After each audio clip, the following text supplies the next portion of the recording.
This is definitely a hidden gem of Chinese animation that you'll regret missing. When gods are abandoned by the times, the old world completely falls into hell. The protagonist, Huai Shi, once a carefree rich heir, is suddenly reduced to a penniless outcast due to a family tragedy. He has less than 200 in his account, and is even tricked into working as a gigolo at a nightclub. But just when he's at his lowest point, but unexpectedly, he obtained a book of fate and an omnipotent raven, and thus, he became an ascender, stepping into a bizarre and wondrous otherworld. 17-year-old Kuei Shi hadn't had a full meal in 18 years. He should have been a carefree, wealthy third-generation heir. Unfortunately, after his grandfather passed away when he was 3, his mother squandered all the family fortune and fled with the money, leaving him to fend for himself against creditors. If it weren't for his grandfather's foresight, he made a will, leaving the family's old house to him. He made it clear that he could officially inherit it once he came of age. Otherwise, he probably would have ended up wandering the streets like a stray dog long ago. Just now, in his dire situation, he came for an interview for a restaurant musician position through a friend's introduction. The interviewer was currently sizing him up. Kuei Shi quickly put on a flattering smile. A Gothic boy, how rare. Nowadays, quite a few people are fond of this. After speaking, the interviewer bent down and picked up a large box from the ground. Come and choose, see which one you're good at. Kuei Shi then peeked in. The next second, he was completely dumbfounded. The few things in the box left him completely baffled. Seeing his expression, the interviewer asked, "Rich woman's happy ball, happy nail, happy fire, and things like that. Which one can you do? Isn't this place hiring musicians for the restaurant?" It wasn't until now that Kuei Shi realized he had been tricked by his friend. What musicians? Job. We're hiring male escorts. Male escorts. Do you understand what a male escort is? We're offering you the job.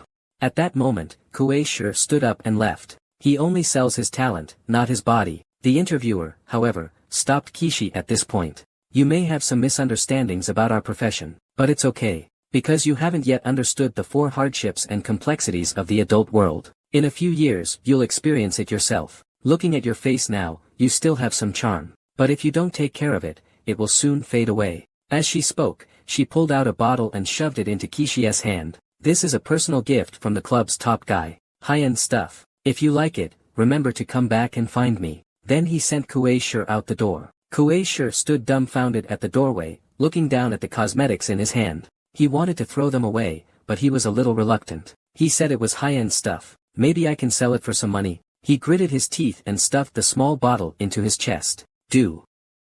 He suddenly thought of his intermediary friend, Lao Yang. He took out his phone and dialed the number, immediately starting to curse. Lao Yang, are you out of your mind? Why the hell would you introduce me to an interview for being a gigolo? Are you crazy trying to make your damn commission? On the phone, Lao Yang quickly explained that he hadn't checked properly. Don't be angry.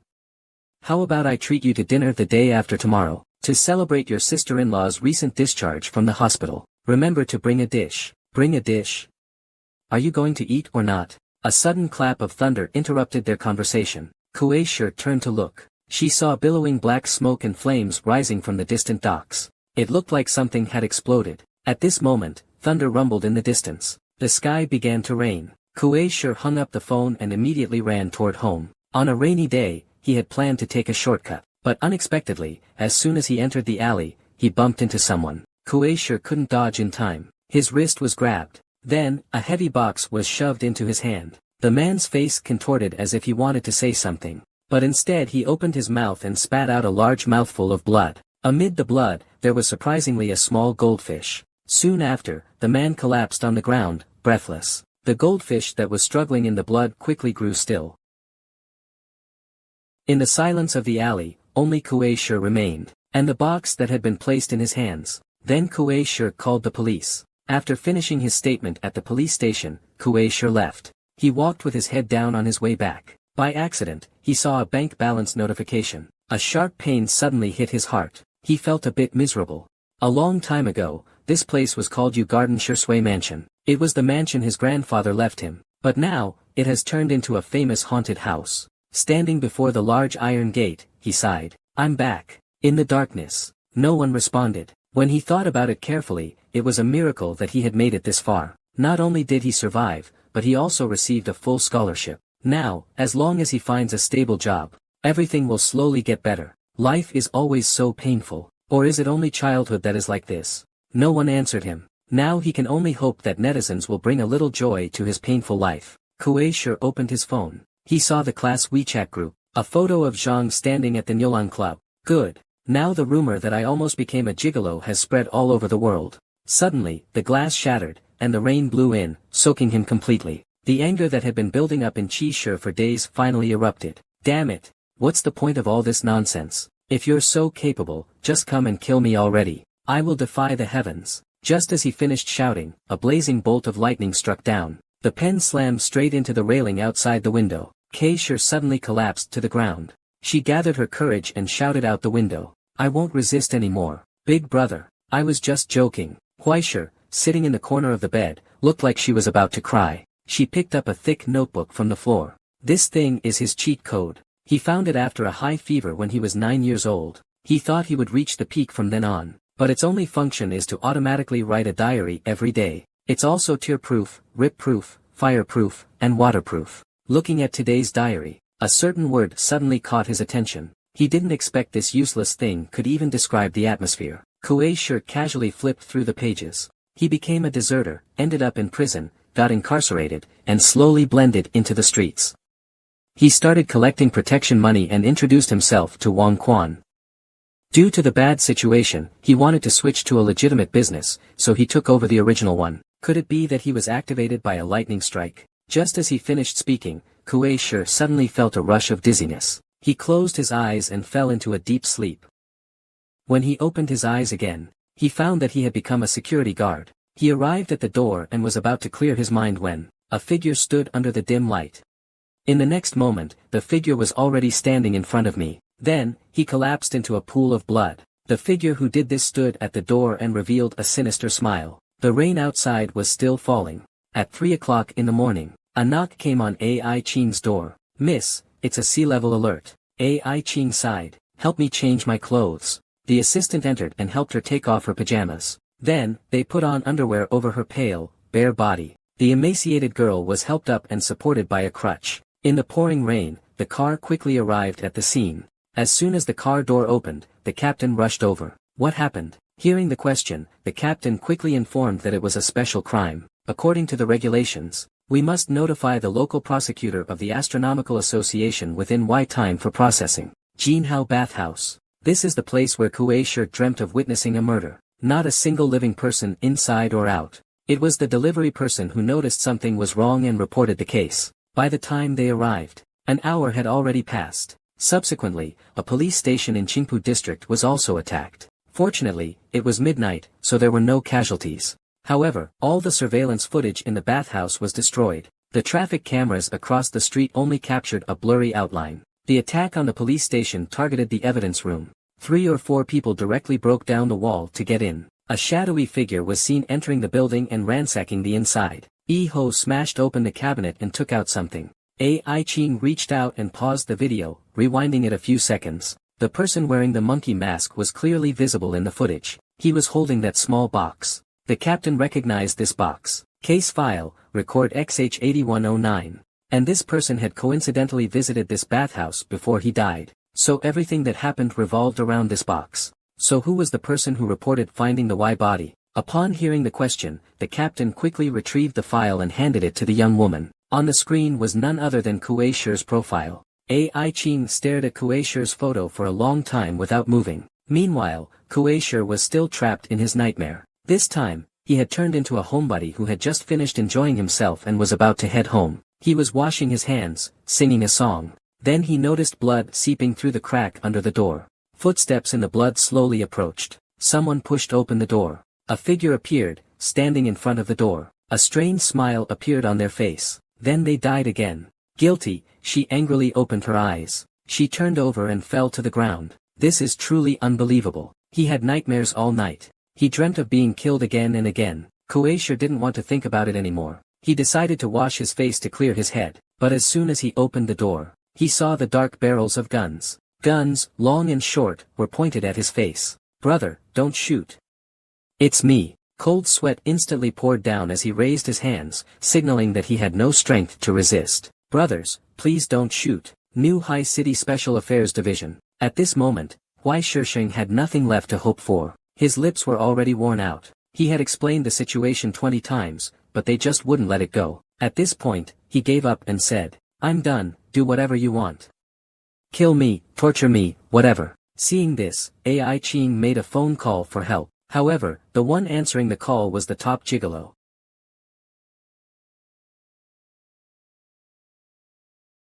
Humans can only live within the narrow shelter of the current realm. Beyond the current realm lies a border that ordinary people must never cross, and a hell that must never be seen. In this world exists a creation called the Sea of Silver. It is one of the sources that created this vast world, but its true core. It is formed by the convergence of projections of the source substance of all humanity. This formless ocean is unimaginably vast. All existing human intellect is merely a branch flowing from it, and those who embark on the path of ascension, allowing their inherent iron nature to traverse the silver sea, and ascend to a golden soul, are collectively known as ascended ones. They are the ones who truly possess a soul. Those who haven't ascended, their own cognition and consciousness can only rely on the fleeting sparks within the synapses of their brains. These sparks carry them, unable to cope with the darkness and storms beyond the present reality. Therefore, only those who have ascended can know part of the truth of this world, and there are several major official organizations of ascended beings in this world. Their responsibility is to maintain the stability of the present reality. The first is the Astronomical Society, maintainers of the present reality,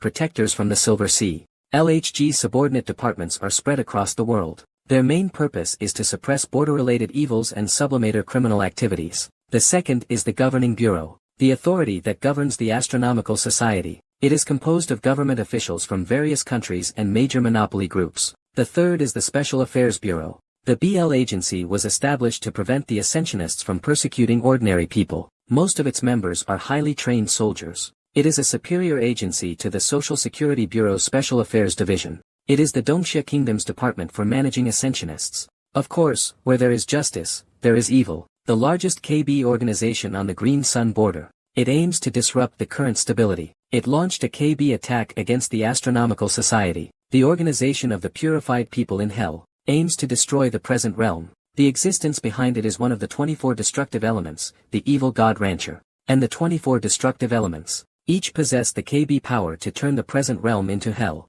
Of course, the Astronomical Society has its own headaches about this. And now, this top male escort who's drinking with a rich woman, is an ascendant. One of his abilities is to turn men gay. He, who didn't answer AI Ching's call, rushed to the East Sea Special Affairs Office without hesitation. As he pushed open the door, he shouted, "Which lost little lamb is waiting for me to save them this time?" He then exchanged a glance with Huaishur. The two of them instantly became excited. At the same time, they exclaimed, "How is it you?" Huaishur hurriedly looked around. She said, "Is it really necessary to go this far just for hiring a gigolo? If you had told me earlier, I would have agreed." But at this moment, Yi Gu took off his glasses. Immediately, his eyes glowed blue, and he extended his finger in front of Huaishur's eyes.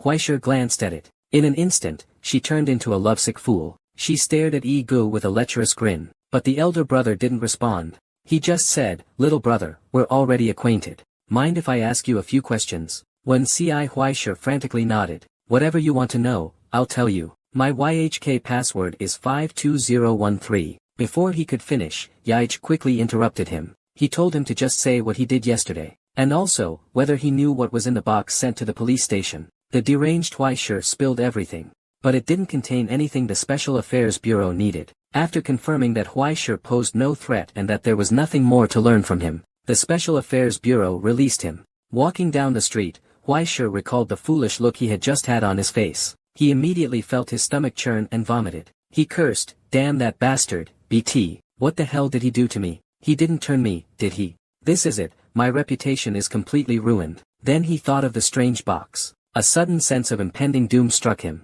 Then he remembered the dream he had last night. It happened in a bathing center. Thinking about it carefully, it seemed a bit familiar, but he just couldn't remember. He sat down and waited for the bus, sighing helplessly. Suddenly, he glanced forward, and his pupils instantly contracted. Incredibly, how could it be so coincidental?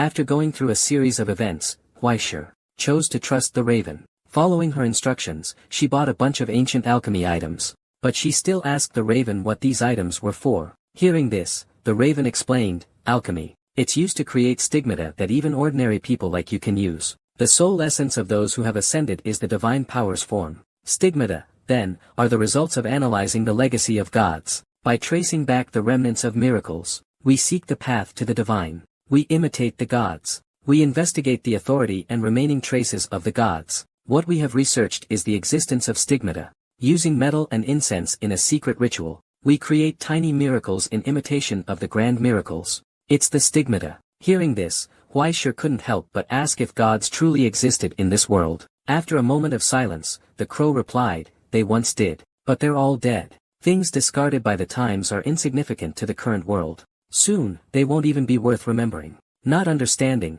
Huaishir said that as long as he cultivated this stigmata, he could finally say goodbye to his miserable past. Hearing the confident answer from the crow, Huaishir rolled up her sleeves and got to work. In the blink of an eye, it was 3 a.m. At this time, Huaishir was finishing up the last tasks. She cut her finger, letting the blood drip into the container. Immediately, a golden aura drifted from somewhere in the sky. It automatically gathered onto the flame at the bottom of the container. Seeing this, Huaishir exclaimed, what is this? The crow represents the original essence of human souls. Now, every second, one soul is burned away. But don't worry, these are all from the box's stock. This left Huaishir stunned. So, you mean, the box contains hundreds or even thousands of souls. No wonder those armies kept tormenting me. Then thinking of that monkey-faced man, if he doesn't cultivate the stigmata, won't he? This is the raven reminding him. Stop overthinking.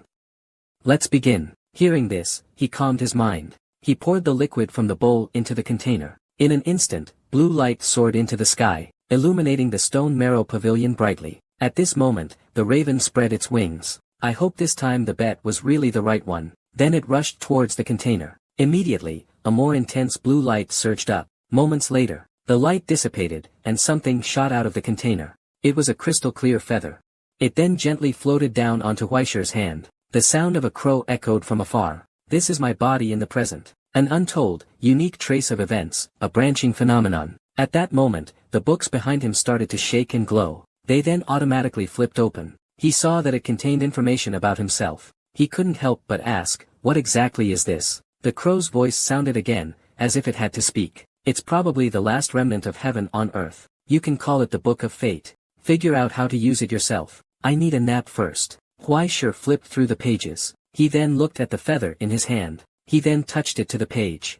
A white light flashed, and Huaishir became someone else. At that moment, he seemed to be in a military camp. Further ahead, two people were sparring. At this time, the instructor glanced at him. Come, let's practice. Then he was beaten to a pulp. At this time, the instructor shouted, Chen Bo, you useless fool, didn't you eat? This startled Huaishir. Then he remembered the security guard's name, as recorded in that Book of Fate. Was this his memory? Then came the relentless abuse, followed by experiencing different memories. After an unknown amount of time, he suddenly woke up. He gasped for breath.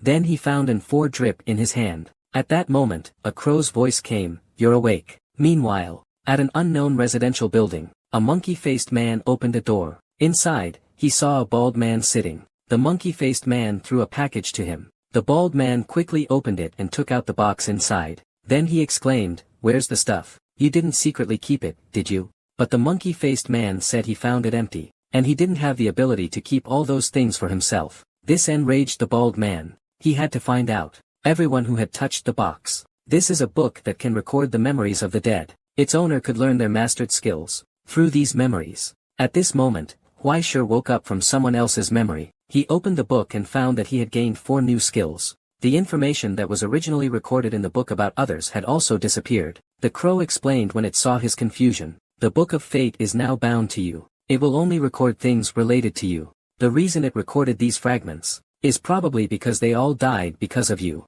Actually, there were more than 70 people in total. Unfortunately, only 4 or 5 people had enough source material to record their most vivid memories, leaving behind their most profound impressions. Huaishir sighed. Did they die because I handed that box to the police? If I hadn't done that, would it have been enough if only I had died? Is it really that serious? The crow's voice grew low as well. That's right, it's that exaggerated. Huaishir, This world is like that. It's not as stable as you imagine. Then, turning to look at him, she asked, do you long for a soul? Hearing this, Hui Shi was puzzled and said, isn't a soul something everyone has? This crow revealed the connection between the Silver Sea and the Ascended. Based on the current rate of human source material sedimentation, the Silver Sea provides roughly 300 to 400 ascension slots annually, but you won't get one. Before they even appear, they're all snatched up by the various branches of the governing bureau. The waiting list extends to 10 years from now, but in reality, most Ascended don't rely on special permits from the Astronomical Society.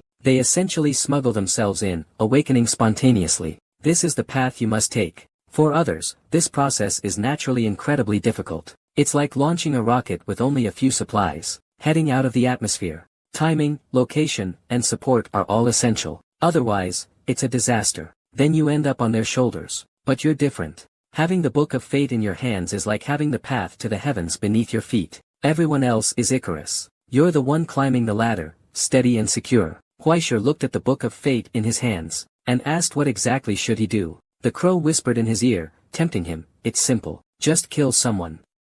If you do it yourself, the records in the Book of Fate will be much more detailed. The more people you kill with it, the stronger you will become. Don't so many people look down on you. You must hate them to death, right? Not just your classmates and teachers, but also your parents who abandoned you. This world isn't kind to you. Why be merciful to it? After speaking, the raven-eyed officer looked at the silent Hui Shi.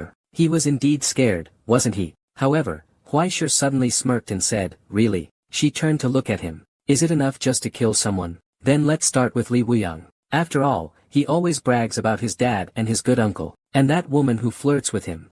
The two of them might have been together for a long time. The English teacher is the third one, always making sarcastic remarks in class about me. And that fat guy who thinks I stole his money. His brother's not a good person either, always getting into fights at school. At this moment, Hui Shi grins wickedly while pointing his finger. I'm just getting rid of the bad guys for the people. That damn real estate agent Lao Yang deserves to die. He just rattles his mouth and takes 20% of my commission. They all deserve to die, because they offended me, right? Having said this, Hui Shi's voice suddenly dropped. But I shouldn't do this, right? If killing people could make you stronger, what would you do? Faced with Crow's sister's temptation, Hui Shi threw himself onto the bed in despair. I know not everyone should like me.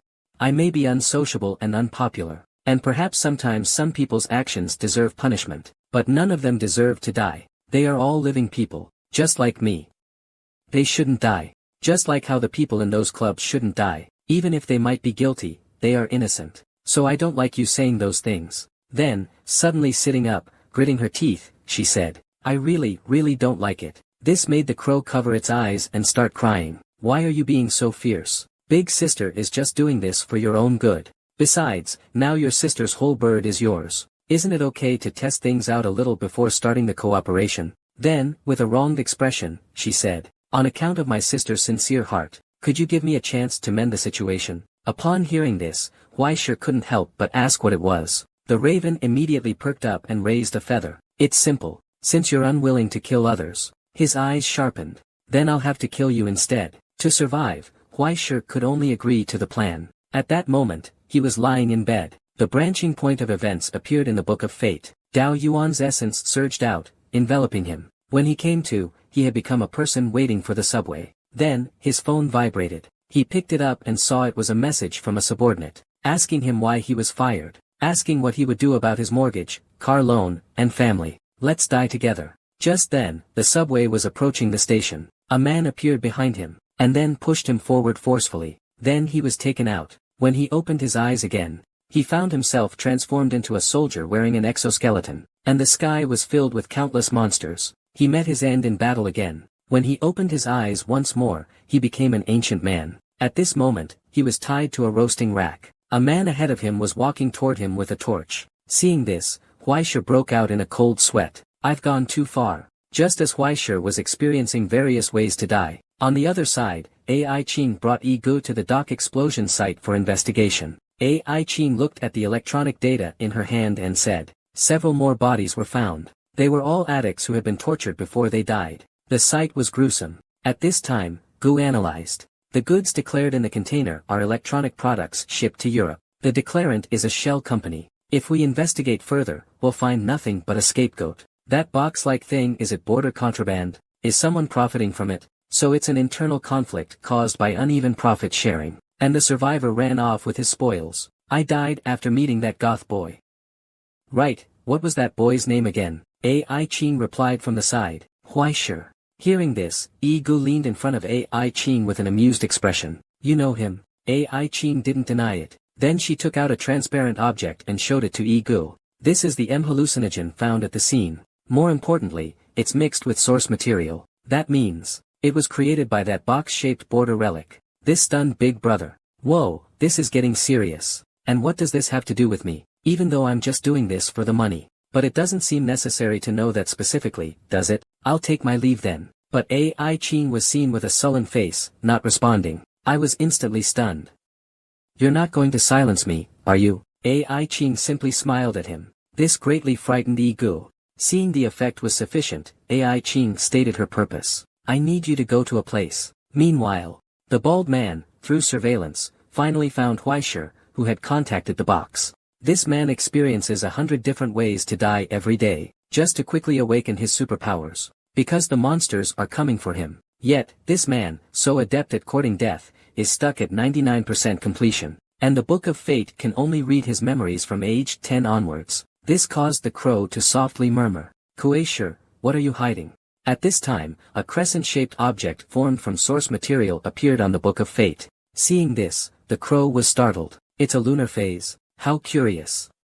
Unfortunately, the scale is too small. Then, using the phenomenon branch, it tapped the center of the lunar phase. Immediately afterwards, the crow's figure slowly faded. Iho's voice rang out, the opportunity has been given to you. Huaishe, whether you can build a bridge or not, depends on you to make the transition from the abstract to the concrete. Unknowingly, time has come to midnight. The awakened Huaishe is sitting in the backyard crying. My heart aches. At this time, a crow emerged from the ground. Do you have time to complain? Why not die a few more times? Maybe you can break through the progress bar and become an ascendant. Huaishe turned to look at her, thinking, if you believe that, you're crazy. To stay alive, you have to die first. Isn't that putting the cart before the horse? And I'm already numb from almost dying. Suddenly, a sound came from the house. This made Huaishe swallow nervously. Could it be that the monster has come to our door? The crow, however, said it's hard to say. It could also be because I tapped into your home's electrical wiring. Upon hearing this, Huaishe was startled. Damn it, when did you do something like that behind my back? But the crow continued, holding up its phone. Actually, I also tapped into a network cable. The Wi-Fi signal is actually pretty good. Do you need a password? The speechless Huaishe no longer wanted to deal with this troublemaking crow. He picked up the rusty iron piece and said, maybe there's been a break-in. Anyway, this kind of thing has happened a few times before. But the crow just smirked and said nothing. At that moment, Huaishe was carefully checking the situation inside from behind the door. Seeing that no one was on the first floor, he quietly walked to the bottom of the stairs. At that moment, he heard the sound of rummaging upstairs. This instantly made him furious. Can't they be a bit more discreet while stealing? I'm about to go bankrupt, and you're still messing with my stuff. This is intolerable. He immediately charged upstairs. When he reached the door, he peered inside. He saw two thieves preparing to attack his cello. Enraged, he immediately rushed in and leapt up. Then, he struck one person's head with a metal piece. Next, before the other person could react, he swung the metal piece toward him. Unfortunately, the metal piece was ineffective. It instantly broke into two. The thief saw this scene. Immediately, he lunged toward him. However, Huaishe remained calm.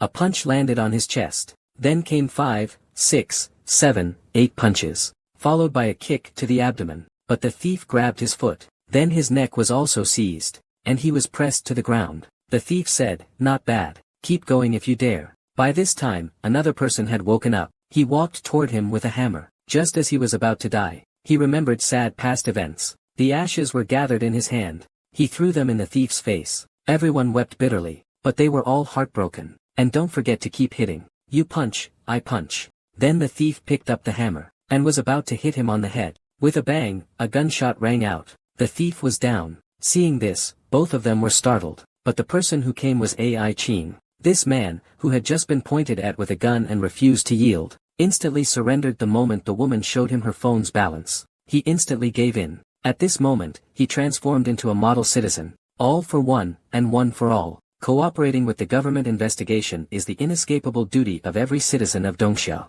Please don't pity me just because I'm a delicate flower. Come on, do whatever you want. It turns out that just now, while Huaishir was battling the two thieves, Ai Qing suddenly appeared and used her Q ability to kill one of them. Then, Big Brother charged forward and reached the last thief. The thief glanced at him. He had heart-shaped eyes and drool dripping. He asked the handsome guy his age and if he could drop the soap. The handsome guy wanted to ask his intention, but the thief was already in ecstasy. The intense heat was unbearable, causing spontaneous combustion. In an instant, it turned into flying ash. Seeing this, Ai Qing looked at Huaishir. Long time no see. However, Huaishir looked completely confused. It seemed like he didn't recognize her, but he still awkwardly greeted her. This made the person beside them laugh out loud. Ashamed, Ai Qing was seething with rage. Since that's the case, don't blame me for using you as bait. Although I don't know why those people want to kill Huaishir. As long as we have this bait, we can always catch a clue. But Huaishir refuses to cooperate. Damn, there's still half a month of summer vacation left. He's still short 4,000 yuan for living expenses. It's all the same, it's better to be poor, forget it. Seeing this, Ai Qing pointed at him with a Q, is that so? Then came the opening scene. Moments later, only Huaishir remained in the room, checking his cello. Suddenly, the crow's voice came from behind him, finally gone. Made me hide for half a day. Seeing this, Huaishir asked her where she had just run off to. The crow replied that she had gone to clean up the aftermath. Otherwise, with that little girl's sharp eyes, you wouldn't have been able to scatter the ashes without incident. Huaishir also remembered the substance that had gathered in his hand at the crucial moment, so he asked the crow what exactly it was. The crow, legs crossed, said, it's a rare type of primal material, the high-purity essence extracted from countless deaths and destruction. It's probably that you, through reading records of death, extracted your own fear of facing death, and added it to your own dissipating source material, synthesizing high-purity calamity ash. This instantly angered Huaishir. Can't you use a different adjective? Then a flash of inspiration struck him. If negative emotions can be extracted, then shouldn't positive ones be possible too? That is to say, I can create happy fat guy ash at any time. But the raven mocked him, saying, you need to have happy memories for that to work. Hearing this, Huaishir became anxious. Why wouldn't I have happy memories? My life has been nothing but joyful, alright? I've been so happy, I almost laugh from morning till night, and when I wake up after sleeping, I can keep laughing some more. In the end, even he couldn't continue saying it. Let's change the topic, shall we? The crow sighed helplessly. Since someone has come to the house, I'm afraid I'll need to hide for a while. From now on, it's up to you. He reminded one last time. Don't read the death records in the Book of Fate when there are people around. Try meditating instead. Like playing the violin, just immerse yourself and clear your mind. Just as Huaishir was about to try it, the older brother barged in and asked where Tai Chiu was. He was going to sort things out with S. He grew up in a haunted house. If there's no dripping sound from the bathroom at midnight, no footsteps in the hallway, and no sighing by his bedside, he can't sleep well. However, the gigolo who stayed over at his house last night was terrified. He rushed to find him early in the morning to complain. But he only patted Nolang's shoulder and comforted him, saying, old houses are like this. Hurry up and wash up, take him to work. Today is his first day working for the rich woman, Di Qin. He must work hard to make money. Time flies, and the day is almost over. At this time, Huaishir and Yaij were seeing the rich woman off to her car. Huaishir watched Yaij smile the whole time and asked, is this the legendary of being a cowherd? But the big guy got angry, what a load of nonsense. The scent of camellia is more like it. I've been forced to sleep with her, and now I'm like her son. I only have myself to blame for using my abilities to get food, drinks, and sleep back then. I was accidentally caught by Ai Qing. I originally planned to use my abilities on her. But in the end, even though her name is Ai Qing, she doesn't believe in love. Having lost the ability to resist, he could only let others manipulate him. The end result is to make him a gigolo. When will he pay back the money he scammed? When will he be free? Whenever he feels sad, he wants to call Huaishir to go drinking. But in an instant, his face showed a look of surprise. He quickly pulled out a gun, pointed it at Huaishir and yelled, get out of the way. It turned out to be the monkey-faced man appearing behind Huaishir. At the critical moment, Huaishir condensed a handful of Jia Hui in his hand. Dodging the monkey-faced man's attack, he threw dust in his face. Then he charged forward to Ege's back. But the distraction only saddened the monkey-faced man briefly. He quickly recovered and dodged the bullet Ego fired. Just as he reached Ego, preparing to swing his claws, Ego instantly took off his glasses and used his ability on him. The affected monkey-faced man couldn't bring himself to attack Ego. Forcibly stopping his attack, he fell to the ground. Seeing this, the first brother didn't hesitate and fired a burst at him. At that moment, the fire hydrant, pierced by bullet D, began spraying water. This caused the streetlight to buzz and flicker. Then it went out. In the darkness, the first brother's ability became useless. The monkey-faced man, regaining consciousness, leaped away from him. Seeing this, Huaishe turned on his phone's flashlight and threw it to him. However, it was torn in half by the monkey-faced man midair. Then Huaishe rummaged through his backpack. He threw his phone to him as well, but it was torn to shreds again by the monkey-faced man. Watching them fight fiercely, Huaishe, regardless of whether it would be useful or not, threw everything from Ji's backpack in that direction. Eye cream, face cream, essence, makeup mirror. The monkey-faced man disdained to tear up such trinkets. But Brother E seized the opportunity and caught the makeup mirror. He opened it, aimed it at the monkey-faced man, and shouted, "Look at my glorious beauty." Unexpectedly, the makeup mirror of the gigolo also had a light, and the monkey-faced man poked his own eyes out with his fingers. Blinded, he relied on sound to dodge the bullet and swung his claws at Brother E. Fortunately, Brother E dodged in time, only suffering a superficial wound. At this point, the monkey-faced man continued swinging his claws. It's just that his aim isn't very good due to the loss of vision. This allows the older brother to dodge the attack and take Huaishe into an alley. The monkey-faced man, unable to detect any sounds, quiets down. He listens carefully to the subtle noises around him. Then, a bloody hand rests on the wall of the alley where they are hiding. Immediately, he shows a slight smile and exhales. At this moment, a girl's sigh is heard from ahead, a monster that others avoid at all costs. The disabled girl charges forward. At this moment, the monster rushes toward her, ready to tear her apart.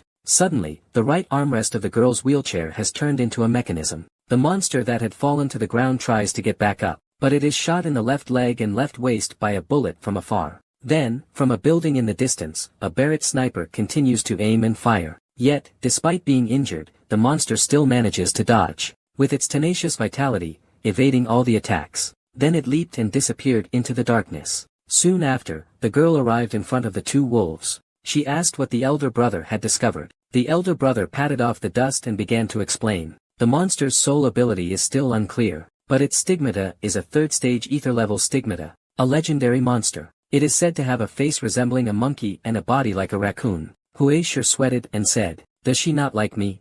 Hearing this, the older brother patted his shoulder and said, "I've never seen her like anyone, okay?" Then he gestured with his hand in a G shape and pointed to his head, indicating that you offended her last time. Try to fend for yourself. But then he glanced at the cursing Huaishe, deep in thought. Was that faint source energy fluctuation just now, caused by him when the streetlight went out? Could it be that he has the potential to become an ascendant? At the same time, the escaping monkey-faced man arrived in a room. At this moment, he was holding a box, using the source energy inside to heal his injuries. Then he tore off the monkey-faced holy mark, revealing his true face. He then spoke to the bald man sitting behind the desk. The Astronomical Society has already intervened. You are the one chosen by the Lord to take charge. What will you do next? Upon hearing this, the bald man involuntarily bit his thumb. In that case, after we finish the final mass tomorrow night, we will leave Shanghai. There are still 4 months until the new year. Let's work hard to gather enough source materials. The masters won't blame us.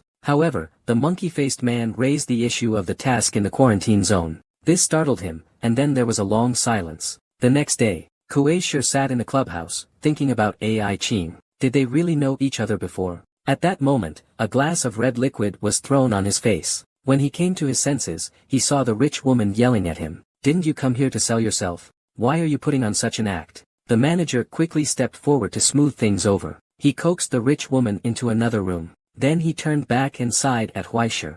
Huaishe took a towel and covered his face. What on earth is happening to him? His life has changed so drastically in just 2 days. Then he checked his phone balance. Are you full now? Speaking of this impoverished life. If there's been any change due to a golden finger, then it's only that his balance has increased slightly. What could make a man whose savings are about to fall below 3 digits suddenly afford a scallion pancake with 2 extra pieces of ham? It turns out he bowed to the realities of life. He's willing to sing, play, and dance for a rich woman. Seeing his younger brother so unambitious, only eating handheld pancakes, Lu Dongli, the top male escort, declared that he would take him to experience high-end ingredients. But on the way, they ran into Lao Yang's wife, a black market intermediary. She invited them back to her house for dinner. As for the possibility of getting a free meal from Lao Yang, Huaisha won't let this go. The two of them exchanged glances at the dinner table. Then old Yang started lecturing Huaisha. He expressed that Huaisha wasn't welcome. Huaisha didn't care about this. He knew that old Yang's wife had cancer. She needed a lot of money for treatment. So he wasn't bothered by old Yang's actions towards him. And he also helped me find many jobs. Otherwise, I would have starved to death on the streets. The pleasant meal ended quickly. But before leaving, Lao Yang took out 20,000 yuan and stuffed it into Huaisha's hand, saying it was payment for selling his information. This time, it's because my brother is short of money and isn't being loyal. Take this money and go hide for a couple of days. Huaisha didn't blame Lao Yang for this. She was so happy that she cried. She never expected that after being deceived so many times, she would finally see a return on her investment. And she also learned from old Yang that the one who had been probing his information was a charity organization called Boai Charity. Soon, the person in charge of Boai Charity was arrested. Through him, they learned that the mastermind behind it all was his master, Wang Hai. He also revealed that Wang Hai had a mysterious box, which he would open every time he led a mass. A pleasant fragrance will be released inside. After smelling it, you'll feel invigorated. It is also said that Wang Hai will hold his final prayer meeting in Laotang town before leaving. At this point, the truth is mostly revealed. But Ai Qing still feels something is off. There is key information missing. She wants Igu and Kuei Shi to disguise themselves and infiltrate the prayer meeting to gather information. But Kuei Shi refuses to comply. Going behind enemy lines might mean getting a box lunch. Ai Qing said that the client changing requirements doesn't need the contractor's approval. I'll just give you an extra 800 yuan allowance. But Huaisha pointed at her and roared, saying that 800, even 8,000, wouldn't do. Ding! 8,000 yuan arrived via Jifutong. Huaisha, stunned for a moment, continued to roar. Do you think this paltry sum can make me submit? Ding! 8,000 yuan arrived via Jifutong. This made Huaisha unable to resist checking her balance on her phone. Wanting more, he continued. This is a life-threatening situation. What if I actually die? What then? Don't you even have any compensation? The payment system shows a balance of 700 yuan. Seeing it was only 700, Huaisha felt a bit upset. But Igu, with his arm around her shoulder, reassured her that it was already quite a lot. You can buy an eco-friendly package from the East Suburb Crematorium. The two were taken to get their makeup done but still didn't forget to continue promoting. 5-star reviews with a free wreath included. Remember to leave a message and choose the style before placing your order. After all, it's going to be a long stay. A moment later, after finishing their makeup, the two arrived at Laotang town. The older brother, with his gigolo charm, was the first to leave with an old lady. Unable to find her way, Huaisha found a spot to lick her ice cream. But I was called over by several old men to help push a cart. Arriving at the destination to unload, I discovered it was all musical instruments. Seeing this, I gave them an impromptu eru performance. This astonished the old gentleman. They invited me to join their evening church arts performance. $40 a show, all meals and lodging included. Huaisha didn't expect to infiltrate the enemy's ranks so quickly. He immediately agreed. But he has to eat first. As a professional gigolo, even if disguised as an ugly man, he must be able to embrace women on both sides. A professional gigolo must also master various skills. Hallelujah, heading to heaven like performing a folk dance. Watching Brother Yi's enchanting dance moves, Huaisha couldn't help but laugh out loud. But just then, a sense of doom approached. Many people will be here soon. Sensing danger, he grabbed his brother and ran out of the church. But they ran into a fruit vendor. And a goldfish was clearly visible over this person's left eye. Meanwhile, the bald man in the church's rear hall received a message. Su Tai has been arrested. The people from the Astronomical Society are here. He only has 1 minute to escape. Seeing this, he hurriedly grabbed the box and ran outside the church. He collided head-on with Brother Yi. At the same time, Brother Yi received a message from Ai Qing on his phone. She told him to retreat immediately. 10 minutes earlier, Ai Qing had been watching the surveillance footage, and everything in Laotang town seemed normal. She pondered, going over the case clues once again. She just couldn't shake the feeling of unease. And things have been going too smoothly. It's like there's an invisible hand behind the scenes controlling everything. Suddenly, as if realizing something, you take out your dedicated communicator to report to the Jurisdiction Bureau, requesting the highest security alert. The sheriff next to you sees this and quickly stops you. Are you crazy? Everything is normal right now. Are you willing to gamble your future on the possibility of an accident happening next? As soon as she finished speaking, she unplugged the connector on the back of the communicator. A shadowy figure immediately appeared in front of her. Then she spoke the ID number T9631. probationary prosecutor from the East Xia branch of the Administrative Bureau, New C Division. The identity-confirming figure slowly said, "No deep-level alarms detected. No signs of border erosion detected. No signs of high-level St. Mark activity detected. Please submit your report and application. AI Ching already has a draft prepared, following the stipulations of the 12 tables. As a probationary prosecutor, I request assistance under Article 9 of the Border Countermeasure Statute, and a physical blockade of Xinhai City, Dongxia Republic of Asia, and the surrounding 10-kilometer area of Laotang Town. Please execute immediately." The shadowy figure said expressionlessly, "Application under confirmation. Application approved, satellite orbit adjustment begins. Expected to be in position in 3 minutes. Old Tang Town lockdown execution order has been issued. Awaiting processing. Entries recorded under Article 9 of the Border Strategy Regulations are being loaded. Everything for the world." Then it disappeared. Meanwhile, a satellite in the sky slowly moves. It then locks onto the location of Laotang Town. At the Greenwich Observatory in Old London, a young woman pushes the lockdown request into a pipe. The request slides down the pipe, unsure of where it ends up. A man retrieves the request. He runs to a large sand table. After locating Laotang Town, he draws a circle around it. Sealed ring numbered C987778762 is archived. Meanwhile, within the real world, countless unknown creatures burst from the ground within a 10-kilometer radius of Laotang Town. They then enveloped it. This is a strange box. Everyone who's seen it is dead. Now, a great battle has broken out over it. Looking at the middle-aged woman trying to ambush the big brother, Kuei Shi shoots without hesitation. This reveals his true face. It's actually. Seeing this, big brother grabs Kuei Shi's pistol, and fires a burst at him. In an instant, several holes were punched into him. The bald man, realizing things were going badly, quickly ran back with the box. Huai Shi chased after him and kicked him. Then she mounted him and gave him a good beating. She muttered angrily, "I'll teach you to send people after me. I'll teach you to shut me up. I'll teach you to disrespect society." But then, the bald man grabbed his weapon from his side. A small knife sliced through his arm and the disguise mask. He saw Huai Shi's true face and roared, "It's you." Then he opened the box, grabbed a handful of source material, and threw it in Huai Shi's face. This made Huai Shi instantly feel ecstatic. But this didn't faze him. He gathered a handful of Jia Hui in his hand and inhaled it greedily. Then he also stuffed a handful into the bald man's hand. This caused him to instantly weep. A gunshot rang out with a bang. It turned out that Brother E had taken out a custom-made shotgun from the Astronomy Society and turned him into a sieve. Then, he sprayed his head with gunfire. Immediately after, he rushed behind the bald man and knocked him unconscious with the butt of the gun. He then picked up the handgun from the ground and put away the shotgun. But he threw the handgun to Huai Shi.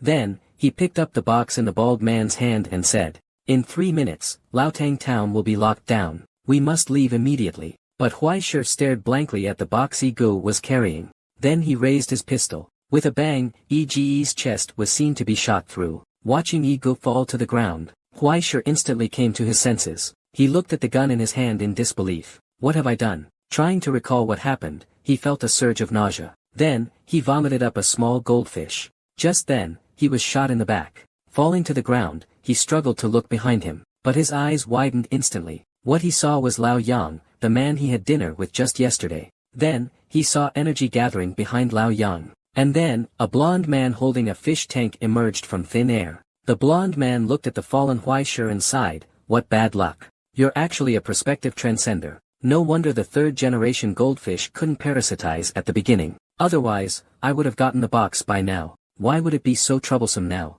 At this moment, Brother E also struggled to turn over. He saw the green sun pattern on the blond man's gloves. He immediately exclaimed, "Green sun. Huai Shi, run." The blond man, however, remarked, "You can't even take care of yourself, and you still have the mood to worry about others." At this moment, Old Yang raised his gun and walked up to Brother E. He shot him in the chest. Then, he picked up the box from the ground and handed it to the blond man. Seeing this, Huai Shi shouted, "Old Yang, why?" Hearing this, the blond man turned to look at him. "Are you two familiar with each other? He owes a lot of money to others. He can only pay it off with himself. Don't blame him, and don't blame me.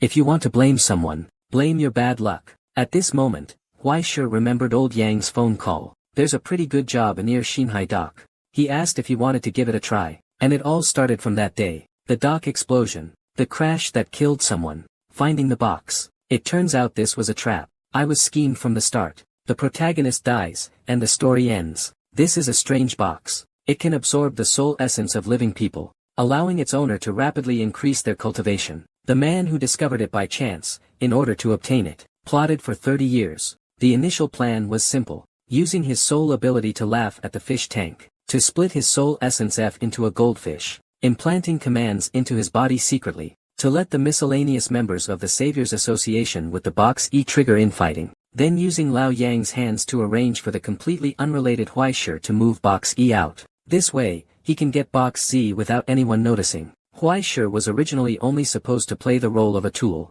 to report the location accurately. It's about to rain, I won't talk to you anymore. I'm going to copy, so that he can find the meeting point. It's about to rain, I won't. Let Huaishir collide with the Saviors Association members. Use the goldfish to control Huaishir and take the box, then it will be fine. I just didn't expect that Huaishir was actually a hidden stress period potential sublimator. He has resistance to the third-generation goldfish. This caused the parasitism to fail. It also attracted the attention of the Astronomical Society. At this moment, lying on the ground covered in blood, Huaishir finally understood. It turns out that the goldfish was prepared for him. He should have died in the plan from the very beginning. The man who heard this crouched in front of him. Although the plan was disrupted, as long as the outcome doesn't change, there's no harm in changing the process. He then grabbed Huaishir's hair and lifted his head. He laughed. You really have terrible luck. You almost escaped disaster. But in the end, after all the twists and turns, you're back to square one. The route I arranged for you is here. I guess this is what fate does to people. Huaishir froze upon hearing this. The more hopeless he became, the more he had to face the end like this. Thinking of this, he struggled and let out an angry roar, unwilling to accept his fate. Why the hell is this happening? But the gunshot wound on his body made him feel pain so intense that tears streamed down his face. Crying, he lamented, having a home that won't reject me, is that so wrong? Then I yelled at the man, why is this happening? Why can't you all just leave me alone? Seeing this, the man sighed. For a better world, there are always things we are powerless to change. Sorry, your sacrifice is for a greater cause. Then, let old Yang finish off Huaishir. This terrified Huaishir to the extreme. He couldn't help but call out old Yang's name. He wanted to wake him up, but instead, he received a bullet. However, it was blocked by a barrier of light. The man gasped in surprise. Desperate shelter. That woman actually gave you her life-saving charm. Are you really her old lover? Considering the nature of desperate shelter. For 3 minutes, unless it's attacked by a fourth-order stigmata or higher, it's hard to break this barrier. He turned around and took Lao Yang away. Time is precious. Anyway, if Huaishir retreats early, he'll bleed to death. He then instructed old Yang to lock the main door. Prepare for the ritual. Then he walked into the church. Next comes the climax of this scene. How terrifying this finger bone is. The man just released it. In an instant, it sucked everyone in the church into desiccated corpses. Immediately afterward, it soared into the sky, its pull covering the entire town. In a short amount of time, it broke through to the 4th stage. The star antimony realm had transformed into a complete hand. But at this moment, the absorption of the primal essence suddenly stopped. This startled the man. Looking outside, he realized that the entire Laotang town had been detached from the current realm by the Astronomical Society. He sighed, realizing that woman was quite formidable. At this moment, the hand formed a sword finger gesture. Then, it shot into the sky, creating a large hole in the church. Then he clenched his fist and continued to charge upwards. In an instant, he collided with the present reality's containment zone. With a single punch, he shattered it. Simultaneously, the alarm in the Special Affairs Bureau Command Center sounded. Illegal border crossing detected.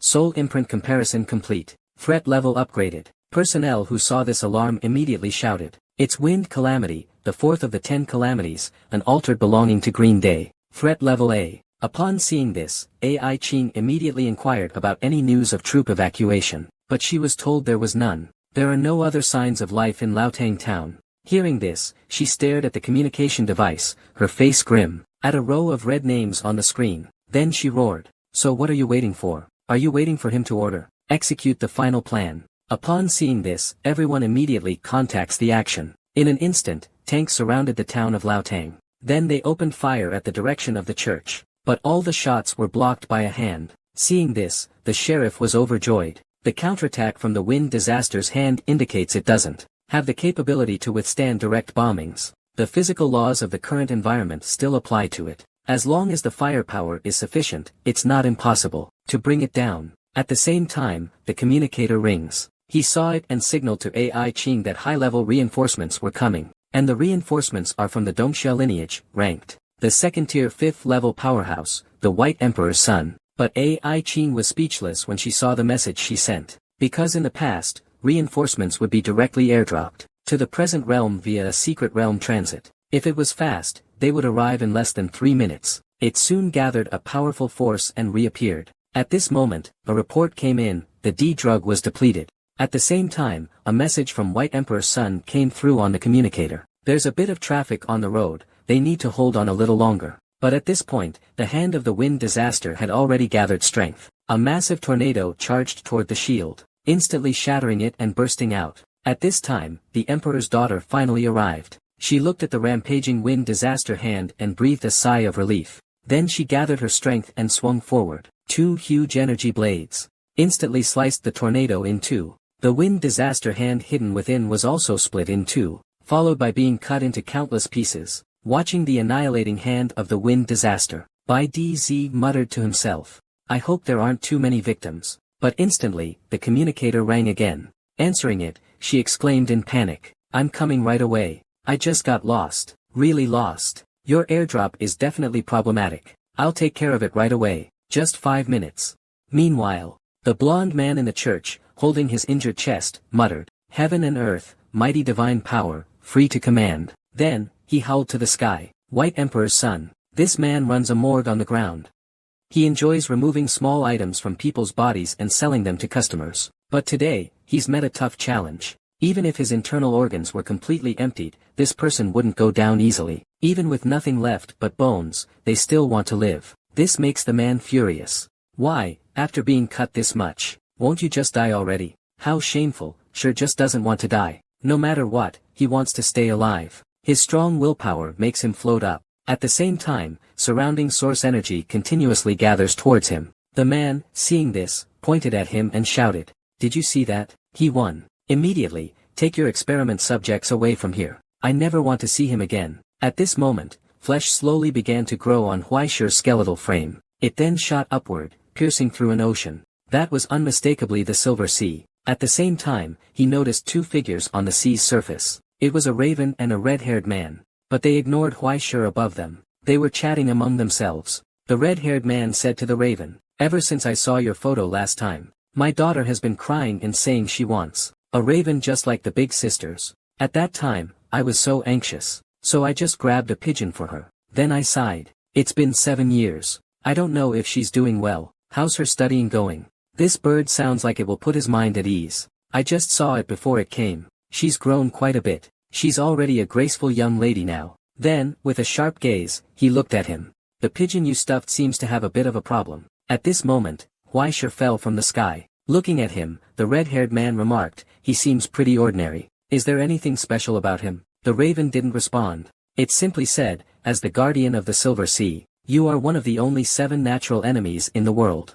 Is it really fine to let a fugitive like me walk away so freely? But the man told her to get lost. There are only 2 days left until off work. Let me relax for a while. The crow flew away after expressing its thanks. It soon landed in front of Huaisha. But at that moment, the crow's body began to slowly regress.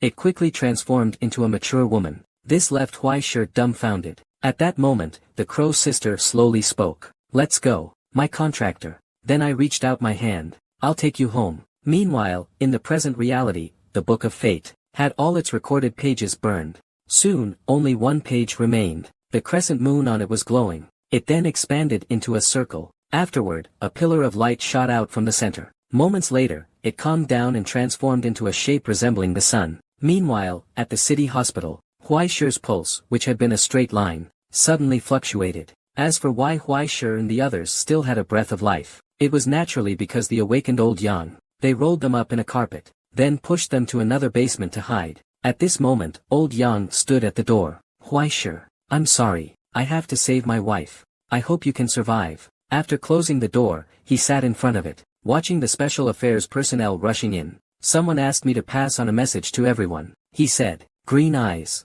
will eventually illuminate the S world. Then the entire church exploded violently. Parents left their 8-year-old son with a high fever to travel abroad. This left the boy, with no one to care for him, unconscious on the sofa. In his coma, he dreamt he grew wings and flew in the sky. He also dreamt that houses could talk. Someone wiped his sweat and poured him water. As he regained a little consciousness, he heard the sound of someone scaling the wall. Someone was climbing in through the backyard. Their face was covered. They were holding a knife. Seeing this, the boy hid behind the door, afraid to speak. He was afraid that if the person found him, he would be killed, but he didn't want to die, so he hid behind the door. When the thief came in, he struck him on the head with an axe. Then he buried the body in the garden. After everything was done, he went back to bed and slept. He pretended like nothing had happened. The strange thing is, when he woke up, his fever was gone. This is the secret that Huaishir has buried deep in his heart. But now he has told it to Nyaoya, because he no longer plans to run away. In the past, he had often stood in front of the burial site holding a shovel, hesitant. What he feared was not digging up the body, but the truth hidden inside. If he opened it up, he can no longer deceive himself. At that moment, how could he return to his peaceful life? At this point, he picked up the shovel. He once thought he could live his life by self-deception. But now, there's no need to fear anything anymore. He said this and began digging into the ground. While digging, I recounted my miserable life. I know. My parents never liked me from the day I was born. After my grandfather passed away, they didn't care about me anymore. They just thought I was a burdensome hindrance. After they passed away, I became a homeless stray again. I just patched things up as best I could. I've been patching things together and getting by for all these years. But now, if I can't make any money, it's not just the tuition fees. I won't even be able to survive. I honestly feel that a life like this has no value at all. In fact, I often think about it myself. Why live so tiredly? Anyway, it's always so miserable. No matter how I struggle, it's useless. Sometimes I'm even laughed at and looked down upon. Wouldn't it be easier to give up occasionally? But even if I'm this down, however bitter it is, I think I can still hold on. Even if I occasionally have to sell my dignity, it's fine. I won't be angry, because I know, as long as I keep moving forward, everything will get better. Even if the changes are always insignificant. There are people like Old Yang who are willing to specifically recommend jobs to me, and occasionally make up excuses to give me more money. Old Lu is still willing to treat me to a meal. He cleaned up the mess I caused at the club. Even if I shot him in the back, he still thought about letting me escape when things got dangerous. Doesn't this prove that my life has some value? But now, my value has been denied. The final shovel strike caused the iron shovel to shatter instantly. This made the crow curiously fly to his shoulder to take a look. What was buried in the soil was a transparent axe. At this moment, Huaishir reached out and picked it up. You've achieved the conversion between iron and source material. That's the killing intent that slept for 7 years. And death has been given substance. Huaishir, you've finally overcome the stress response period. Your nature has been sublimated. This is the unique soul name bestowed upon you by the Silver Sea in the end, the only one, Hand of Confinement.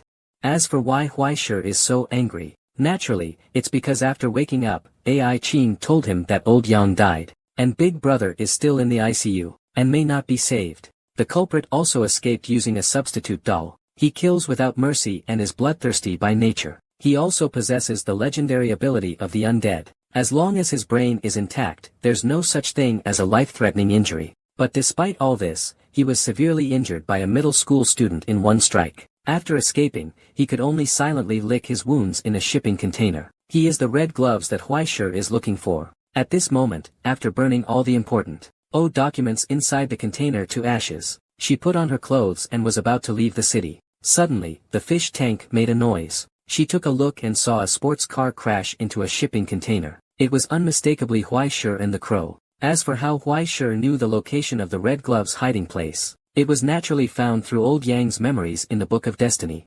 Huaishir staggered out of the car. She looked at the dock filled with shipping containers. This startled him, who was being controlled from behind. And the one appearing on the scope was naturally the crow. At that moment, she mockingly spoke up. What are you doing, little brother? Standing so high in the rain. Isn't this a bit inappropriate? She then lifts her foot and hands him a string. At the same time, she indicates that it's a gift for him. The confused man takes it and looks at it carefully. It turns out to be a piece of wire. And then it ends. This makes the red-gloved person who lost a goldfish have a splitting headache. Damn it. The fork is a bird. How many of these monsters did the madman of Jixia actually create? In that case, I'll have to deal with it personally. As he stepped out, he mocked Huaishir. Is it just you? You can call me Huaihai Road Xiao Su Su. This made the man in red gloves furious. Are you mocking me?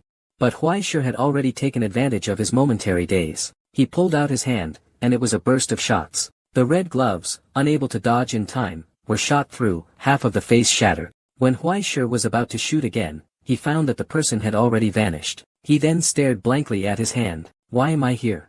At that moment, he was hit in the back. Fortunately, he was wearing protective gear, but his previous injury hadn't healed yet. The impact of the second shock tore open the wound. At the same time, he remembered why he came here. He looked at the blurry figure ahead. Is this the ability of the Third Order Saint Mark, Taksin? Not only can he turn invisible, but he can also make people forget his existence. Just as he struggled to get up and aim at the red glove, he disappeared again. Because of its deep burial beneath the earth, its T origin is what gives it this unnoticed T quality. The stigmata of the red glove's influence, the subjective consciousness of humans. The flaw cannot be effective in the S frequency and in photos. It can only be detected through the medium of a reflection. This gave Huaishir an idea. He waved his hand. The Book of Fate instantly appeared. It was clearly written on it. At that moment, a thunderbolt struck the ground. The lightning illuminated Huaishir, and to his right, a man calmly observed his terrified expression. Seeing this, Huaishir naturally turned right,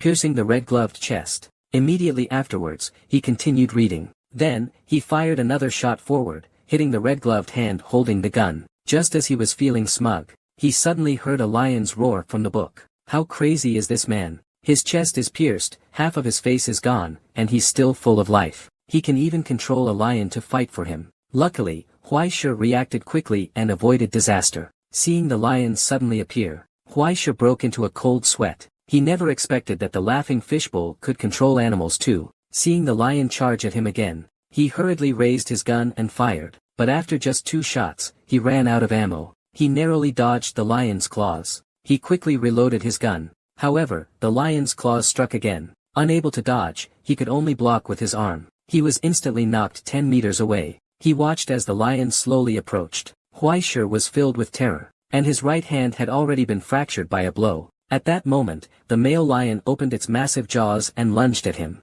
Seeing this, Huaishir's gaze sharpened. His left hand gathered an axe. He immediately swung it toward the lion's eye. The male lion roared in pain. Then, a golden fish shot out from its left eye. Then it dissipated into the air. Huaishir sneered coldly. This is the anger and murderous intent of 7 years. Feels good, doesn't it? Once again, the red of a goldfish was lost. Gloves pressed against the throbbing head. A mouthful of old blood was spat out, and the frenzied lion was also held by Huaishir's G against its chin. He pulled the trigger and sent it away. However, this was not the end. The boa constrictor lunged forward in an instant. It tightly coiled around Huaishir. The person in the red gloves walked up to him. Grabbing his hair, they said, "You almost defeated me. But it's over now.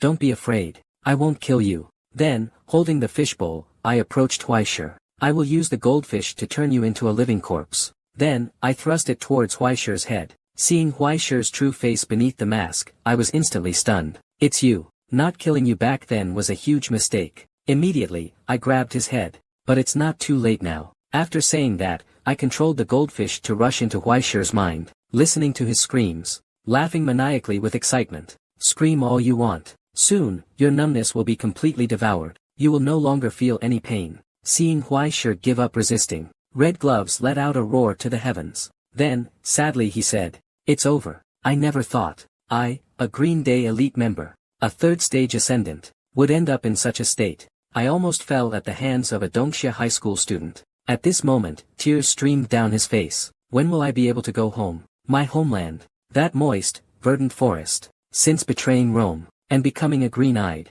infiltrating the present, I have been wandering for far too long." But then I was startled, because the snake had powerlessly collapsed onto the ground. Huaishir still stood firmly in place. He couldn't help but ask what was going on. He unzipped his jacket, revealing a humidifier inside. He explained that it was a friendly sponsorship from Lao Lu. This bottle contained a full 400 milliliters of the Jiahui edition Happy Water, but I specially customized it for you. If the heavy rain hadn't affected the effect, I wouldn't have had to endure this until now. The red-gloved man, his face gloomy, said, "I'll kill you." But Huaishir told him not to rush. Immediately, he gathered his circle of confinement and aimed it at his own head. The boy actually used a blunt instrument to hit his own head. One knock wasn't enough, so he knocked a second time. With each knock, the man across from him coughed up blood. Then, he coughed up a goldfish. Seeing the still-moving goldfish, he swung his axe. And the man's fish tank instantly cracked. But this was only the beginning. The boy then chopped the nearby python to death. This caused the man's fish tank to shatter completely. The fish tank, formed by the soul, shattered. It also made the man cry out in pain, clutching his head. But then, he stabilized his mind with strong willpower. He picked up the hand cue on the ground. He fired a shot at Huaishur. However, his mind was still a bit disoriented at this point. This caused his aim to be off. This allowed Huaishur to easily dodge the incoming bullet. And these sub-D all run to the sports car's stop. This causes the car's sound system to automatically play music. At this point, the red gloves can no longer hold on. There are no more sub-D in queue. Having given up on escaping, he leans against the container. He whispers to Huaishur, "You won. Whether it's the moon prison or not, a trench prison, or whatever, you can lock me up anywhere, it doesn't matter. But don't think you can get anything out of me." However, Huaishur ignored him. She listened to the music coming from the car. "Is this David Bowie?" Then she sighed softly. "Turns out, you don't just love listening to folk music. The tacky disco gigolo. If you had said that earlier, I might have charged you the regular electricity rate." Then, the hand of the ceiling circle gathered. I indicated to the red glove that you misunderstood. Then, I slowly walked towards him. "I'm not here to arrest you." Then, I swung an axe down. "I just simply want to kill you. Or to be killed by you." Dodging the blow, the red-gloved hand smiled. "Another madman? Excellent." He instantly tore his own clothes, frantically squeezing his own strength. At that moment, a bolt of lightning struck. The two instantly charged towards each other. This is a battle of life and death. Both used all their strength, trying to kill the other. Huaishur, with less combat experience than the other, released the axe formed by the binding hand. Seeing this, the red-gloved figure swung his knife at him. What Huaishur wanted was exactly this. He lowered his head to dodge the attack. The punch landed on the red-gloved chest. The person in the red gloves was initially startled. Then, feeling no pain, he mocked Huaishur as a rookie. But soon after, his body was torn apart. Blood splattered everywhere. Confused, he couldn't help but ask what Huaishur had done. Huaishur only replied that it was tear gas. "How's that feel?" And this is actually the ability of the circle of binding. It can transform the source matter into invisible iron sand. These iron sands enter through the wound in the red glove. They return to the source matter in his blood, carrying all of Huaishur's pain and sorrow. The source matter explodes within his body. At this moment, Huaishur charges toward the red glove again. His fist lands on the right side of his face. "This is for old Yang." Another punch to the chin. "This is for old Lu." Another punch to the face. "This is for myself." With a pained grunt, the red gloves drive a knife into his shoulder. Then, a kick pushes him away. Immediately after, he yells at him, "What on earth are you?" Huaishur wiped his mouth, saying, "Why do you need to hear such details? Do you guys also recruit cow herders there?" Then he looked up to the sky and mocked himself. Huaishur, male, 17 years old. He's probably a righteous high school student. And then he gathered his axe. "Half-time is over. Friend, let's start again."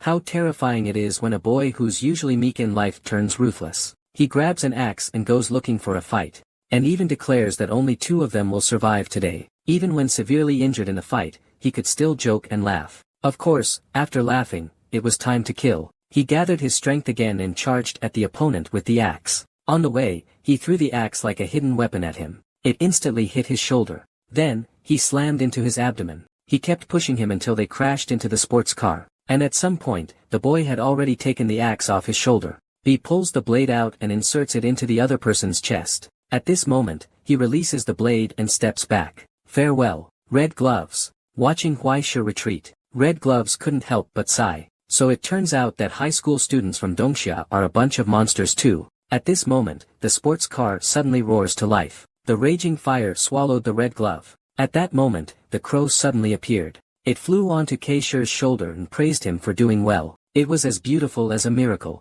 But Huaishur only looked at the burning red glove. Faintly, he saw his past being burned away as well. Seeing this, he couldn't help but say, "We will surely die one after another. A long, long time ago, and also a long, long time after." Moments later, several cars appeared. The blinding headlights made Huaishur squint. Then, Director Fu from the Special Affairs Bureau stood in front of him and asked where the red gloves were. Hearing this, Huaishur replied, "He's dead. He even cheerfully added that it was a bald hero passing by who killed him. Just when he was about to be killed, suddenly someone descended from the sky and saved him. Afterward, they left without a word, only leaving behind the name, Huai Road Little Peggy. As for Huai Shi's nonsense, Fu Chu didn't believe a word of it. He only looked at the surveillance footage on his tablet, deep in thought. So it was an ascendant. They single-handedly killed a Green Day Tier 3 operative. He can even make up such nonsense. What exactly has this kid been through? Then, they put a silver bracelet on Huai Shi.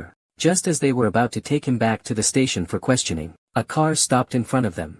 The person who got out was Ai Qing. She was holding the agreement that Huai Shi had signed a few days ago, the Astronomical Society Civilian Assistance Agreement. Director Fu stated that Huai Shi is still a temporary employee of the Astronomy Society. You have no authority to detain him. If you have any doubts about this battle, I will have him go to the Special Affairs Bureau the day after tomorrow to provide a detailed explanation. Upon hearing this, Director Fu ordered his subordinates to release him.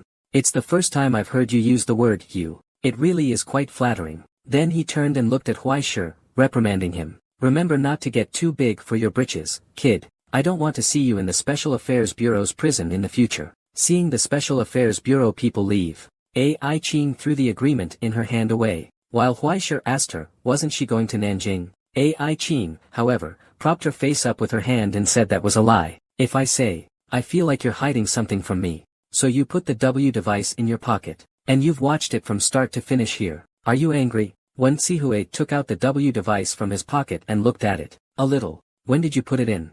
But at that moment, Ai Qing suddenly threw him a brooch. Then get angry. We don't need you. This is your lifeline. From now on, you're my exclusive tool. This instantly left Huai Shi with a confused expression. Was I recruited? But Ai Qing smiled, indicating it was a form of servitude. You do the work. I'll write the report. You take the blame. You go to your death. It's that simple. Then, without acknowledging Huai Shi's confused expression, they turned and left. But then they turned back and said, long time no see, Huai Shi.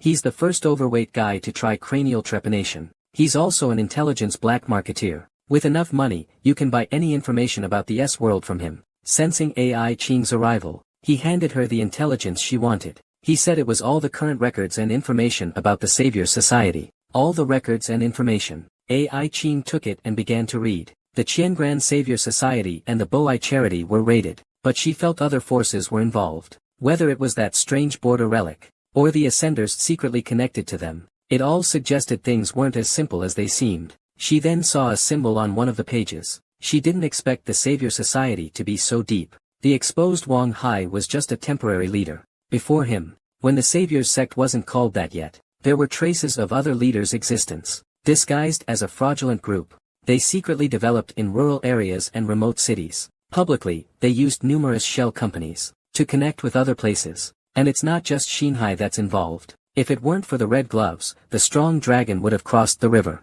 I'm afraid we still wouldn't know how long it would take to notice these evil things growing in the dark. Looking at it now, it seems more like the lower tier or front of a huge organization. But which side is extending its hand? And what are these lunatics scavenging the elderly's life essence for? Who else is involved in this with them? Ai Qing, having finished reading, told the fat man to continue the investigation. If there's new intel, at her. Meanwhile, at the Xinhai City Astronomical Society office. Name, Huai Shi.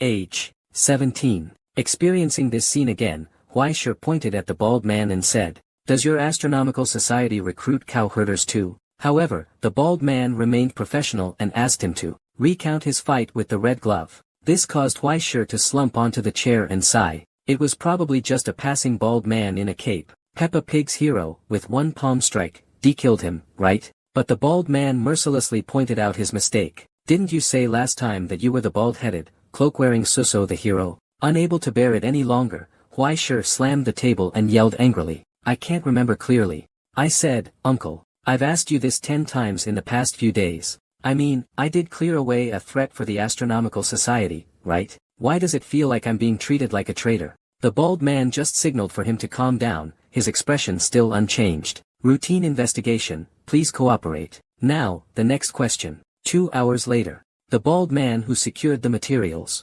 told Huai Shi that she could leave. Thank you for your contributions to the S-world. Before leaving, he also asked Huai Shi, do you really live in the Qingxiu Mountain Shihui Pavilion? Isn't that the haunted house? Then, upon returning home, Huaishir looked at this house that was cold in winter and warm in summer, her face full of speechlessness. How did such a nice house become the #1 haunted house? It looks beautiful no matter how you look at it. The sun is shining brightly. She then pushed the door open. As usual, she shouted, "I'm home."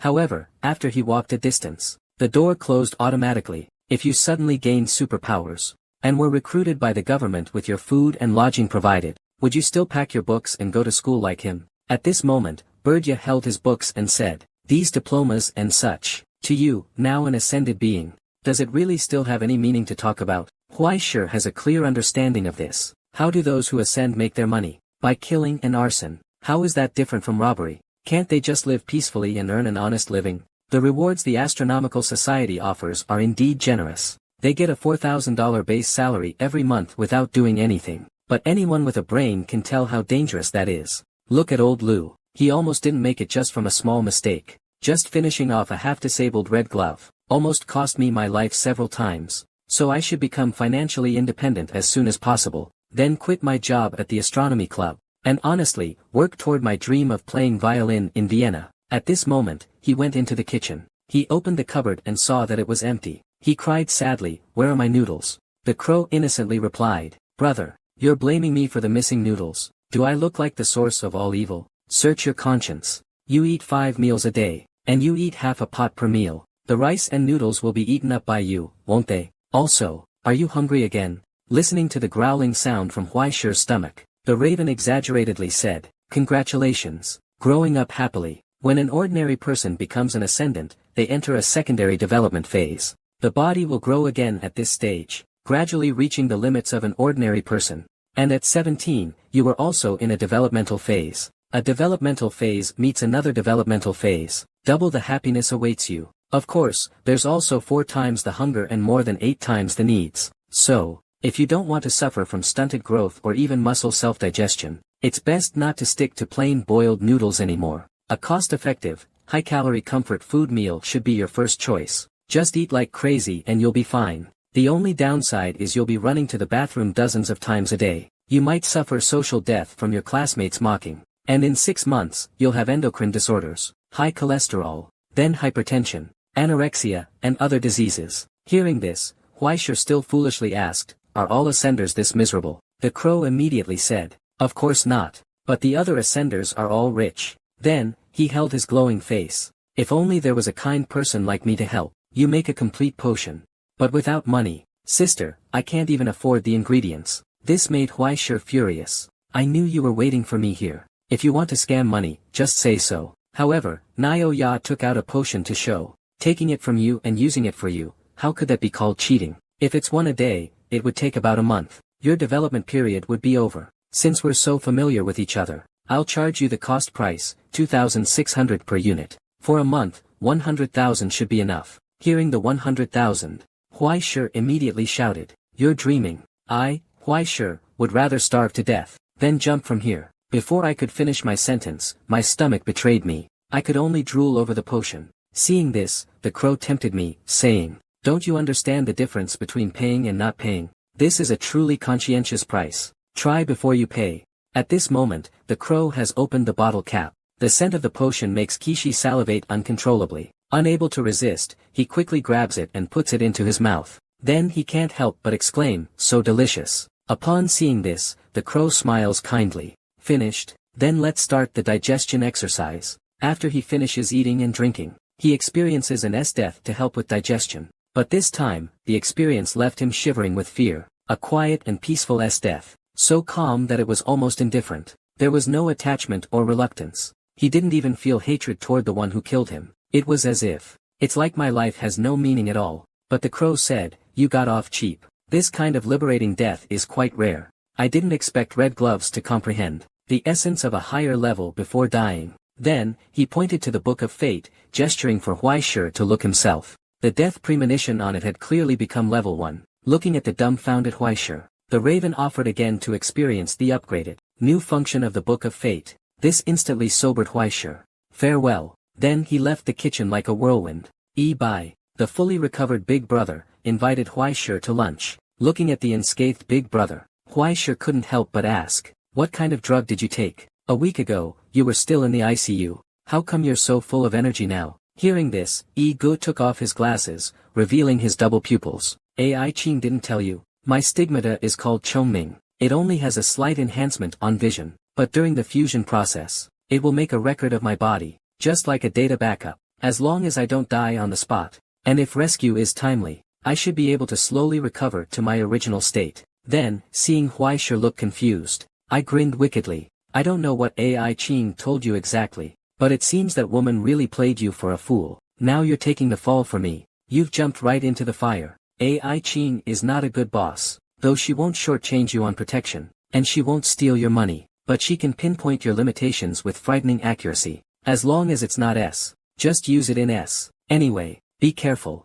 Find a way out sooner. Although the Astronomy Society is a large organization, its benefits don't extend to us lower-tier cannon fodder. Hearing this, Huaisha scratched his ear awkwardly. Although I Ching is difficult to get along with, it's not that exaggerated, right? This made Gu sigh involuntarily. Although I don't know what happened between her and you before, the last person who thought like this was her former boss. Now that poor guy is said to still be in Africa. I guess it really is typical of the Yin family. Once they have something on you, it's over. After dinner, Big Brother took Huaisha to the Ascenders Market. He guided Huaisha along the way, saying, since you've joined the Astronomical Society, when it comes time for the soul evaluation, just get by.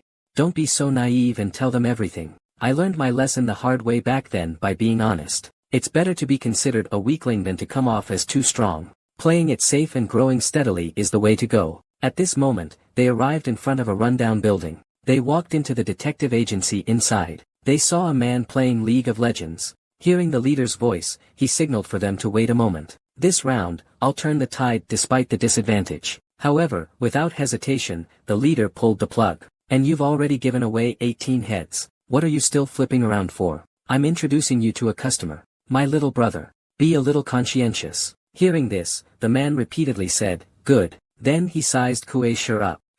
So young and already working as a male prostitute. This made the elder brother slap him on the head. Behave yourself. The man then led Huaisha to the back room. Seeing this, the elder brother called out to Huaisha and said, just call this guy a detective. Although he's really clueless. And when you communicate with unfamiliar ascenders, try not to reveal your real name. I'll find time to get myself a code name. I'll be waiting for you here. If you can't estimate the price, you can call me too. After listening to Huaisha, he walked towards the room. Then, like a thief, he took out a small bottle. A small bottle of powder he casually made, could sell for 80,000 main. As for what's in the bottle, it's naturally jiahui, loot ashes. It's a necessary base in some alchemic creations. Content, he walked home. On the road, shedding happy tears. His living expenses for half a month finally had a solution. Just then, he triggered a death premonition. Someone was going to kill him. Seeing this, he quickly ran home. He feels like every living thing on the road means him harm. He just got home and started crying, saying he's being targeted. Crow A, do you have any way to help? The crow saw this and immediately gave him 3 hits. There's no saving him. Wait for S. Goodbye goodbye. A moment later, the crow checked the alchemical item and gestured towards Huaisha. What's the point of asking such a question? Someone wants to kill you. Then kill them. Shouldn't that be the way of it? Hearing this, Huaisha stared at her, utterly despondent. How to kill? I'm just a newbie who only knows how to clean up. They could be shot at any moment and wouldn't even know how to react. The crow has been waiting for this line. So, do you want to try the new feature of the Book of Fate? What else can Huaisha do? All he can do is sigh. What's meant to happen will happen. Wait until he opens his eyes. He'll find someone charging at him. Before he could react, his chest was pierced. Then a hand reached for his head. Finally, only a large character, Kai, vegetable, remained. Returning to reality, he grabbed his hair and yelled at the crow. What the heck is this? Besides adding a Kai character to mock me, isn't this the same as before? To this, the crow simply looked at him kindly. Haven't you noticed any changes? This made Huaisha recall carefully. Then she thought about how he had just taken a step back on his own. Is this the new feature? The crow confirmed she was right. If before you were just a cloud gamer watching streamers' videos, now you've installed some software with a Valve icon, you can now try playing the game yourself. But now that you mention it, it seems quite disadvantageous to be unable to play as the Self-P faction. Then, flipping through the Book of Destiny, it seems like it's better not to have you attempt the high difficulty for the first time. Let's start with a beginner tutorial. Currently, the most complete record in the Book of Destiny. is the part about the red gloves. To that, the crow first asks Huaishir to cosplay. This left Huaishir puzzled. What's the use? The crow holds up a phone, indicating, you'll know soon enough. As the flash goes off, the crow says, farewell. Then he looks at the photo on his phone. A new expression. Got it. Meanwhile, Huaishir has arrived in the red glove's memory. Just got kicked in the stomach. He was sent flying 10 meters away in an instant. At this moment, someone behind shouted, what are you standing there for? Number 7944. Did everything you learned go into a dog's belly? Pick up B and kill him. Or if you kill S because of this, it doesn't matter. To this, Huaishir could only roar and charge towards the S-class prisoner. The two crossed each other. Huaishir was seen falling to the ground. However, the S-class prisoner, who was rejoicing at that moment, had a bloody gash on his neck. He instantly fell backward, looking at the motionless S-class prisoner. Huaishir sighed. Sometimes he was truly glad this was a dream. You don't have to worry about the law, morality, conscience, or any other concerns. You can just pick up a weapon and kill someone. But as the body becomes more familiar with such actions, there's no way to return to an ordinary life. But why is this feeling so irresistible? Meanwhile, the instructor had come before Huaishir, cupping his head and saying, you betrayed the Empire's expectations of you. And finally, a big, vegetable, character again. This made the returning Huaishir yell, damn it. The Empire, are you from the Shimada family? To the crow, he only said, should we continue? Hearing this, Huaishir sighed, continue. And another line appeared on the photo, Emu. Huaishir lay on the sofa, sadly saying, finally cleared it without any injuries. That guy with the red gloves really has it hard. Upon seeing this, the raven wondered if that meant to keep going. But Huaishir kept a straight face and walked upstairs. No, I have something else to do. He, who had always been one to endure everything, had now sent all 7 of the D players into ICU. It was all because he'd just attended a funeral. He wasn't in a good mood. Before, he always felt that others being kind to him was only natural, because he would certainly repay them 1,000-fold in the future. But after growing up, he gradually understood that sometimes, when those people helped him, they weren't expecting any return from him later. Moments later, he wolfed down his food at the police station. Ai Qing's lips curled into a slight smile. Then she asked Fu Chu who had attacked him. Fu Chu replied that they were a bunch of lowlifes. He then showed Ai Qing a phone. The key is this, the 10,000 Evils Gathering app. It exists in the free border. It's a platform that provides intermediary services for all transactions catering to humanity's dark side. Even the Astronomy Society can't eradicate the lingering influence. When Ai Qing picked up the phone, she saw that the bounty for Huaishir was as high as 150,000. She was instantly speechless. Who has nothing better to do than pick a fight with a deadbeat? But at this moment, Fu Chu didn't want to discuss who issued the bounty. He said he would follow procedures and lock Huaishir up for half a year. Upon hearing this, Ai Qing wasn't happy. He is currently a formal employee of the Astronomy Society. Although the Special Affairs Department's responsibility is to manage transcendent criminals, the determination of crimes is handled by the Astronomical Society. I don't think we need to make this into an unpleasant matter. In response, Director Fu yelled at the confinement room. He's just a middle school student. Tomorrow, he'll be in his senior year. In a year, he'll be preparing for the university entrance exam. If you don't want him to end up sent to the border one day, he shouldn't be involved in things outside of school. But Ai Qing insists that he won't become the person you think he will. However, Director Fu disagrees. Miss Ai, you're trying to make a wild animal follow the rules of a house pet. But Huaishir is not like that kind of thing. He's just mixing with a pack of strays. Even if he looks like a harrier, his true nature is that of a wolf returning to its ancestral roots. Once he has seen blood, he can no longer be kept on a leash. But then he hears Ai Qing say that if he's scared, why not just kill him now?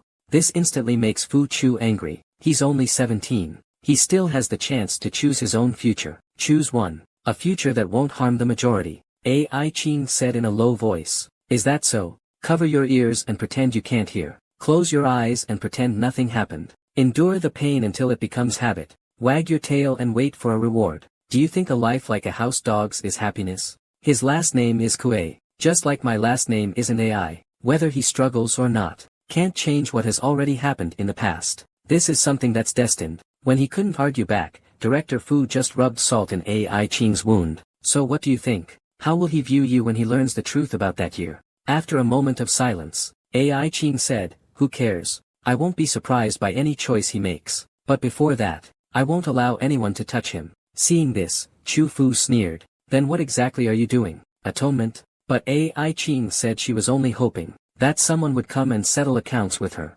Then she was sent to Huaishi's isolation room. Why didn't you escape? Is it related to old Yang's funeral? At first, Huaishi awkwardly laughed and said, how could that be? But Ai Ching remained silent. The heavy atmosphere made him speak involuntarily, maybe a little. I always thought I could be tough enough not to fear even death, but seeing my friend lying in the incinerator, only then did I realize I'm not just afraid. I'm terrified to death. So many people are holding knives, saying they want my life. What should I do in response? I just went out for a stroll. Even if I'm annoying, this is too much.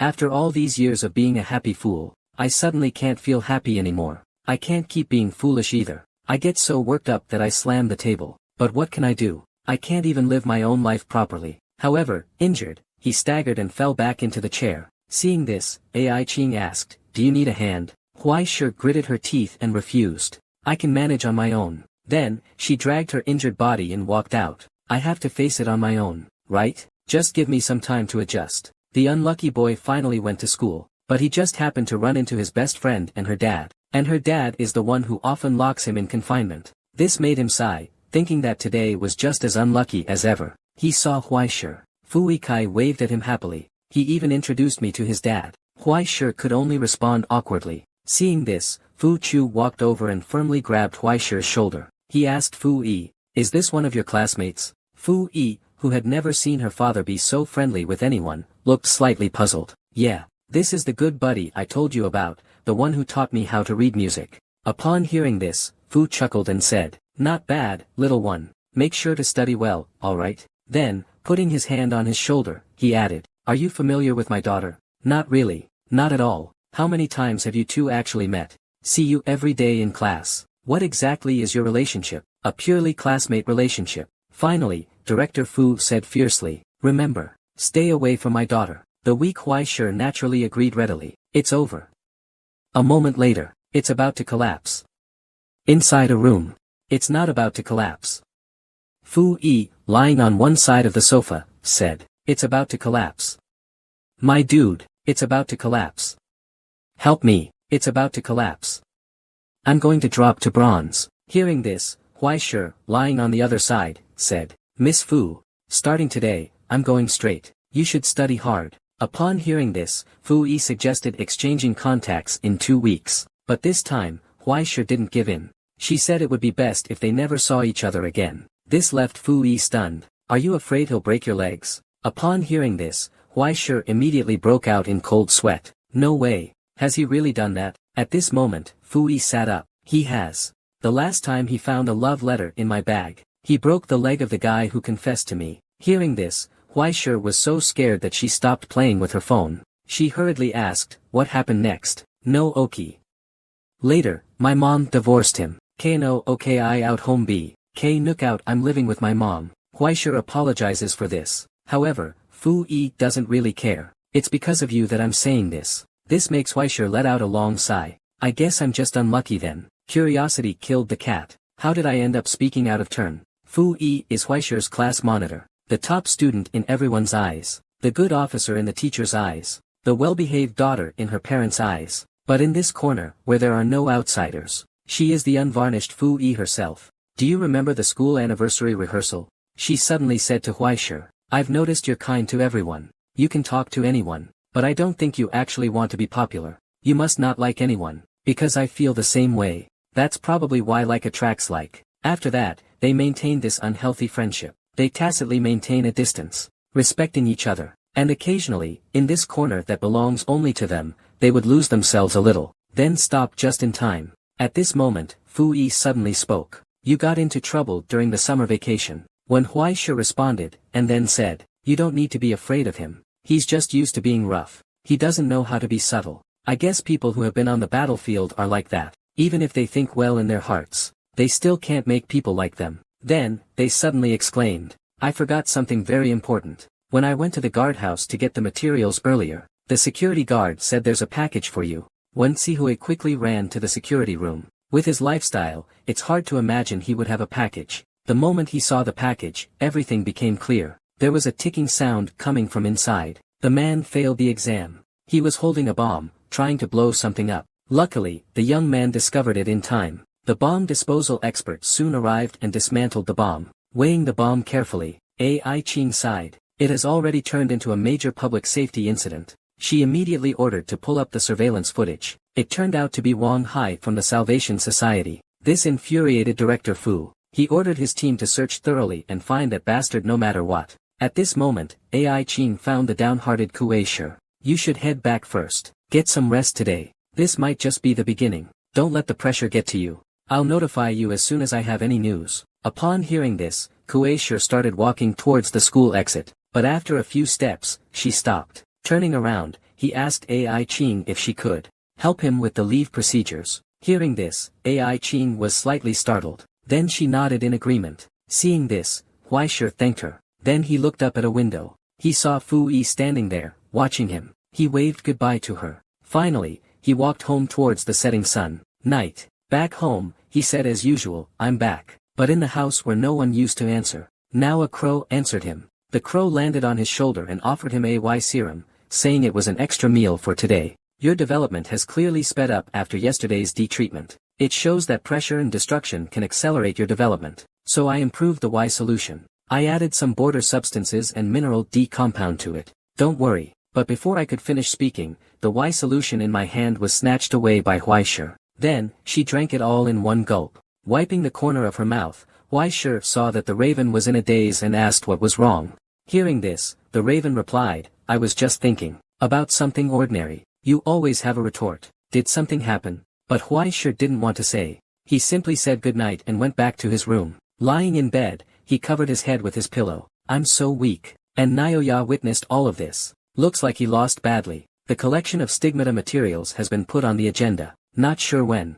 Huai Shi, who was asleep, dreamt that he had arrived at the Golden Hall in Vienna. At that moment, he was preparing to perform. The host beside him introduced him. The audience was eagerly awaiting. Please enjoy. Cello solo. The young widow visits the grave. Upon hearing this, the audience couldn't help but laugh like pigs. This also startled Huai Shi awake. As he sat up, he recalled the dream he had. He was at a loss for words. Then he couldn't help but sigh. The new semester just started, and now it's over. He began tidying up his mood and cleaning the house. The raven, crossing its legs, said the room on the 4th floor is not bad. The bed isn't small either. Why are you always on the 3rd floor? Your bed is almost falling apart. But I heard Huai Shi say it's his parents' room. This made the raven look at him sympathetically. Are you still hoping they'll come back? Huai Shi casually replied upon hearing this.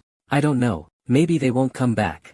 Maybe they already have a new baby. The three of them are probably having a great time. Then she sighed. But what if they do come back? They can't be left without a place to live, can they? Hearing this, the crow flew onto his shoulder. Have you ever considered a possibility? Huai Shi, your parents may have. Suddenly, the door slammed shut by itself. This stopped the crow from continuing. A few days later, looking at Huai Shi's corpse, the raven sighed. If you keep lying there motionless every day, you should give birth in a couple of days. This made Huai Shi hurriedly pull up her clothes to check. She exclaimed, how could this happen? To which the raven responded, I added the border relics completion Y agent. It clearly accelerated your growth rate. At this rate, your developmental period should be shortened by half. Then take out the Book of Fate. You can engage in intense, stimulating exercise without leaving the house. What do you think of this idea? Upon hearing this, Huai Shi pinched the fat on her stomach, and then slumped onto the sofa. Go ahead. Don't pity me just because I'm a delicate flower.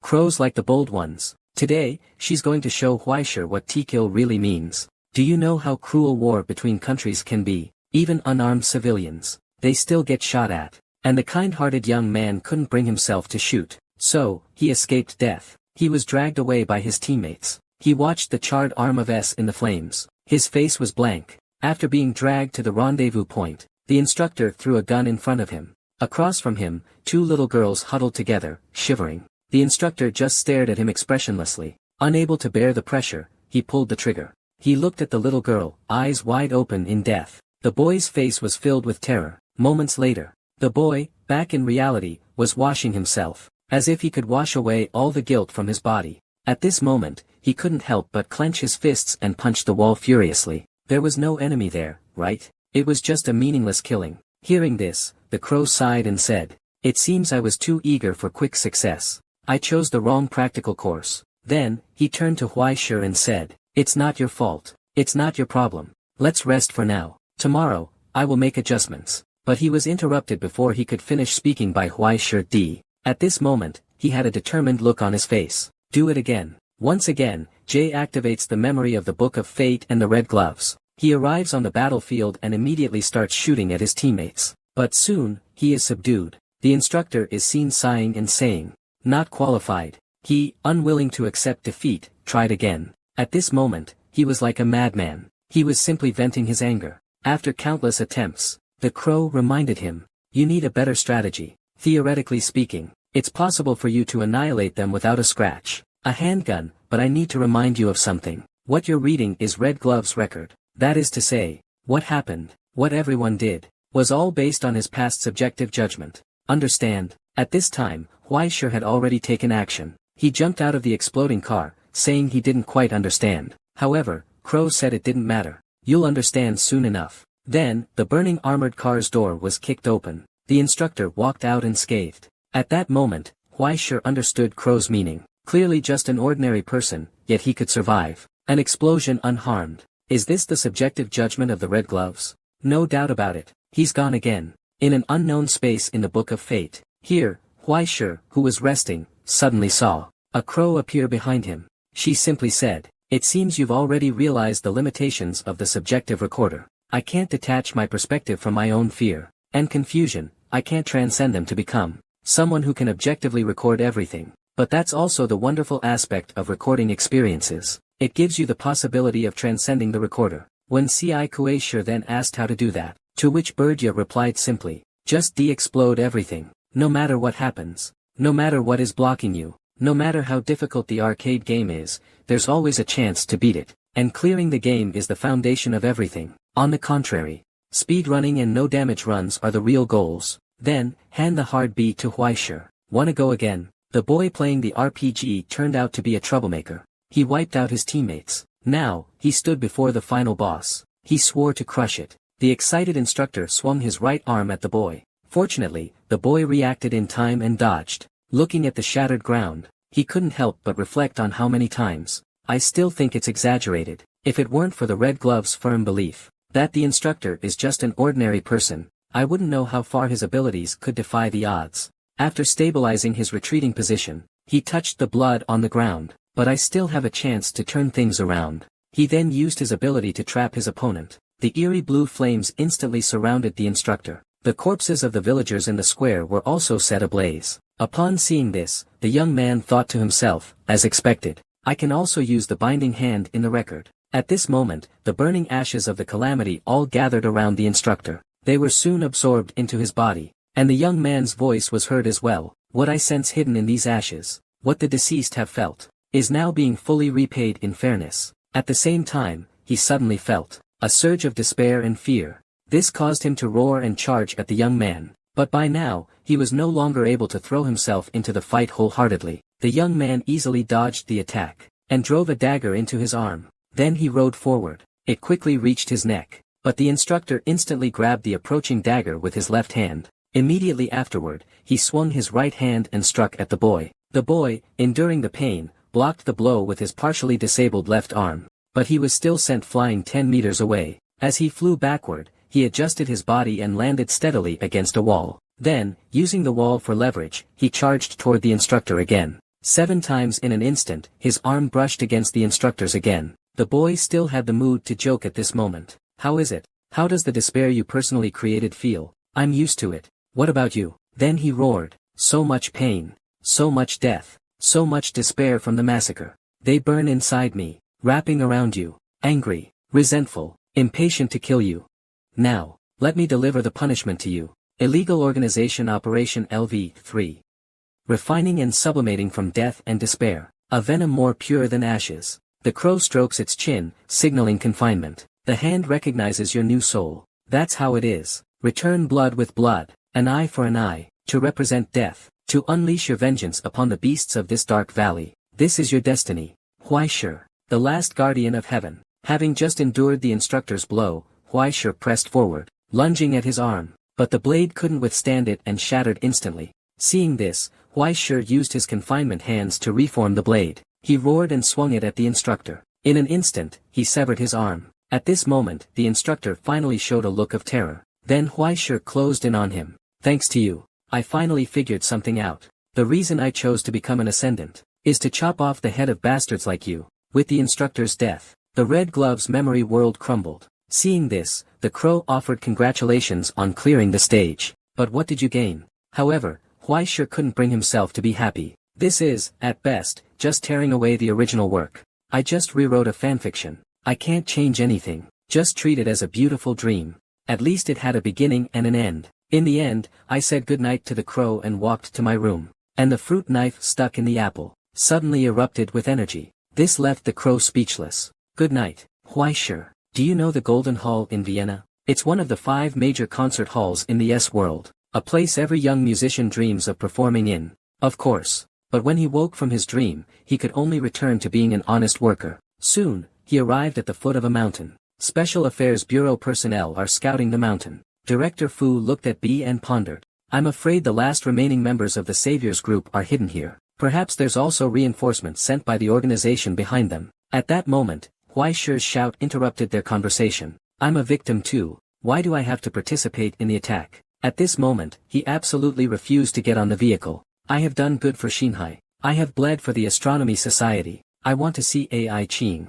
Ai Qing, who saw this scene, sighed helplessly. She then told Fu Chu to wait a moment before attacking. She wants a D-level phone. Meanwhile, at the mountaintop, a shadow with a telescope spoke into their phone. We've already been waiting for 2 days. Are you sure the astronomer will take the bait? And the one he's talking to is Wang Hai. He looked at the two of them, Huaishe and the other person, talking. Just make sure you're ready. Remember to capture him alive. Having a hostage in hand makes negotiations easier. If we're lucky, we might even be able to. Xin Hai's astronomical society has been completely wiped out. Hearing this, the dark shadow put his mind at ease. 4 ascenders, 10 shadow beasts, and 90 B-type demonic beasts. Even if the Special Affairs Bureau's army arrived, it wouldn't be enough. I want to see. That face-selling cowherd and that female tumor are really as mysterious as you say. At this moment, he suddenly saw a blast in the distance. Has the secret passage finally arrived? At the foot of the mountain at this moment, Fu Chu asked Ai Qing if they could attack. Hearing this, Ai Qing told him to wait a moment. Just as Fu Chu was about to ask again, he heard the roar of an airplane. Then, he saw a missile streaking toward the mountaintop. The target was hit instantly. Everyone was immediately stunned upon seeing this. But this wasn't the end. The fighter jet flew to the mountaintop and dropped another incendiary bomb. At this point, the mountaintop had turned into a hellish scene. This shocked Fu. Aren't you supposed to be dead? Wasn't white phosphorus banned? Ai Qing shrugged indifferently, saying, only the survivors are the living. Anyone who talks about morality to KB members must be crazy. Then she ordered, we can move. Then she turned to look at Huaishe. You'll go, right? This scared Huaishe quite a bit. Yes, yes, yes. I'm a brick in the Astronomy Society. Wherever I'm needed, I go. After getting in the car, he urged the driver to speed up, charging into enemy territory. Moments later, they arrived at the summit and saw S's remaining corpse. I can't help but wonder what the hell these bastards have ambushed here. But suddenly, someone fell to the ground. Seeing this, Huaishe asked doubtfully, what's going on? Ai Qing was already used to it. Abyssal sedimentation. This place has been transformed into a feeding ground. The concentration of the abyssal sediment is even higher than that of the border. For ordinary people, these sediments are highly toxic. The X-cult, T, loves this kind of trick. While the main forces are attacking, they use divine blessings and markings to deepen the effects here. Then, we will be slowly digested by this black mist, which is equivalent to stomach acid in the stomach. Hearing this Hui poem, he broke into a cold sweat. If it weren't for the female demoness randomly releasing the guide D, they'd probably be done for by now. At this moment, a glowing object in the distance caught his attention. He walked over, picked it up, and found it was a short sword. At this moment, a crow suddenly appeared. It's a border relic. The team is leveling up by fighting monsters. The young man wanted the black gear, because the raven said it was a good item. It was the result of a depth 7 to 8 excavation. A sacrificial knife used by the Tenochtitlan Empire for human sacrifices. It would be useful when making his stigmata. At the same time, it reminded him to watch his back. Upon hearing this warning, he suddenly swung his short sword backward, blocking the incoming strike. Seeing the monster raise its left hand to grab him, he stepped back to avoid it. Having created distance, he finally saw the monster's appearance clearly. At the same time, he noticed that from the beginning, the monster had secretly glanced at the short sword twice. This gave him an idea. He threw the short sword to the side, and the monster indeed rushed towards it. Seeing this, he raised his cue and unleashed a burst of fire. In an instant, he turned the monster into a bloody mess. At the same time, his teammates arrived to provide support. As his teammates suppressed the enemy's fire ahead, Huaishe quietly crouched down. He hid his short sword behind his back. Then, as he stood up, he asked his teammates for 2 hand grenades. He threw them toward the monster's hiding spot with all his might. In an instant, the monster was blown out. The monster charged at him. It sliced the shield he used to block in half. At the same time, he could smell the fragrance emanating from the monster's hands, and all of his teammates around him had fallen. Realizing this, he thought to himself, not good, it's poisonous.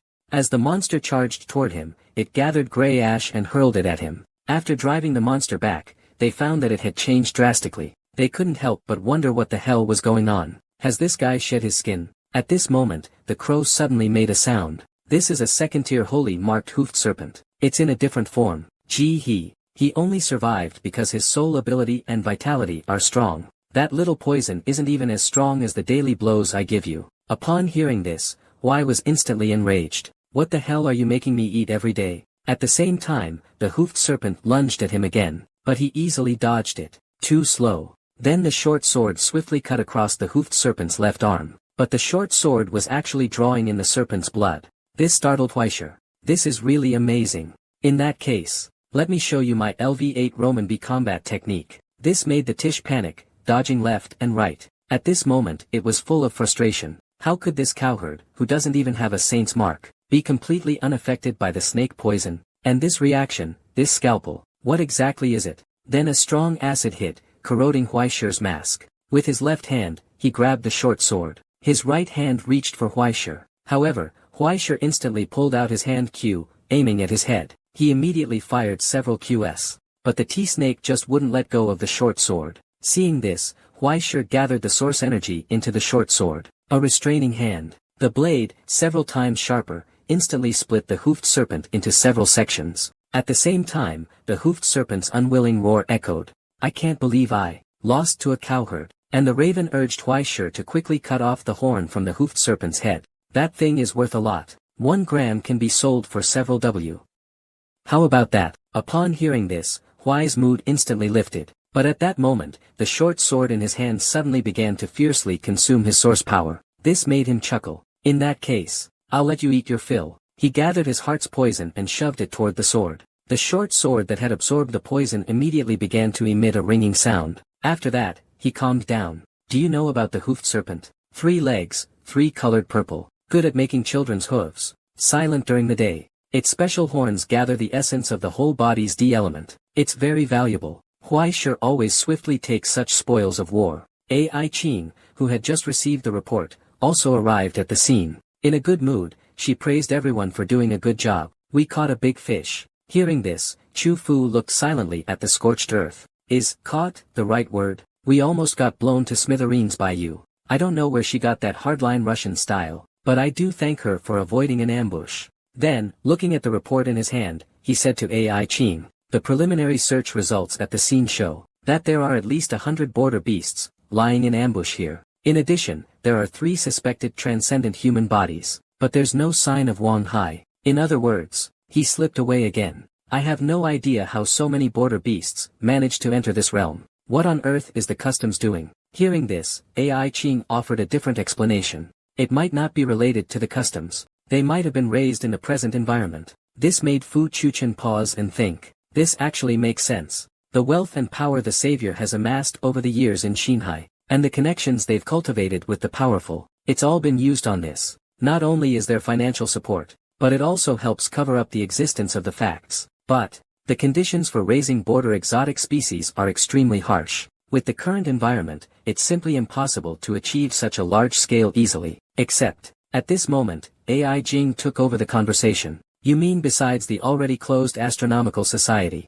and the Giant Creature Experiment Agency's Continuation Institute, no other organization possesses this kind of ability, right? But there's another organization famous for cultivating borderland heteromorphic abilities, the Pure Cleansing People. After the battle, when Huaishe and Yaij were eating, Seeing Yi's shocked expression upon hearing about the pure cleansing people, he couldn't help but wonder. Your reaction is so exaggerated. Is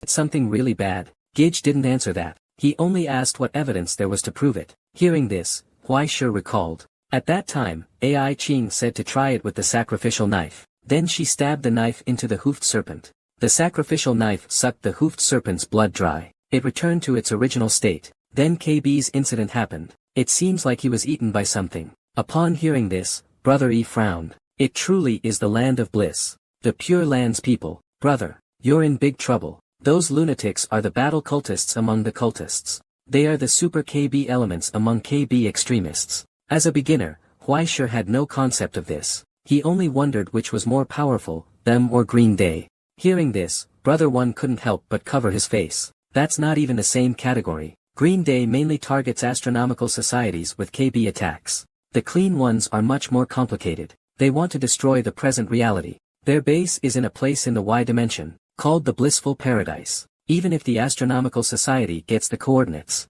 they can't wipe them out completely. Over the years, they've stirred up a lot of trouble. But ultimately, their biggest threat isn't themselves. It's what's behind them, what they worship. It's one of the 24 elements of destruction, calculated by the Astronomical Society based on the predictions of the previous president. One of the things that could be called a god. It's called the Rancher.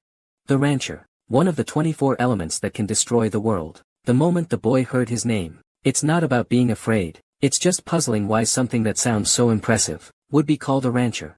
Does he raise cattle? This made Brother E burst into laughter. Then he said, something like that. That's why it's called the element of destruction. It's because, in the Astronomical Society's evaluation, they are considered to have the probability, the capability, and the qualification to destroy the current reality, the 24 destructive elements. Each one possesses the terrifying power to turn reality into hell. One of them, destruction, you should be very familiar with. We can see it every day when we look up. This made Huai Shi unable to resist standing up and looking at the sky. Then she pointed at the clouds in the sky and asked, are those coral clouds? Upon hearing this, the elder brother indicated that she was correct. To be more precise, they should be called Old Gaia. They represent the destroyed old world. The coral clouds drifting in the sky now. You can understand it as its household. The rancher, heaven, the piper, Old Gaia, the man in gray, the golden dawn, etc. Among the 9 destructive elements currently announced, the rancher is ranked number 1. Hearing this, Tiangua's Huai Shi was startled. It seemed like he'd heard it somewhere before.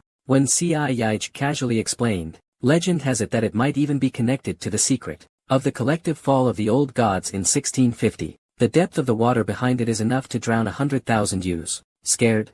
Huai Shi still doesn't get it, so let's have Big Brother explain again. Why does the rancher have such a strange name? Upon hearing this, Big Brother begins to explain. Because, in the eyes of the pure ones, this world is one giant food chain. If the clergy view the believers as a flock of sheep, and themselves as the shepherds, at the top of this food chain, the one who commands all the shepherds, is none other than the ranch owner. But this ranch owner is a bona fide evil god. All the creatures in the world are seen by him as mere livestock for the pasture. This is the so-called blissful paradise. It's nothing more than his tray. These cleansed people are like tools for the ranch owner to clean his dishes. As long as the ranch owner desires, these tools can also be consumed. And that hoofed serpent has been branded by their master. Once it loses its value, it will become food. This is the evil of the cleansed people. What they seek is to become one with their gods in the final contraction and cycle of this food chain, to become the embodiment of the rancher. Now you understand. Hearing this,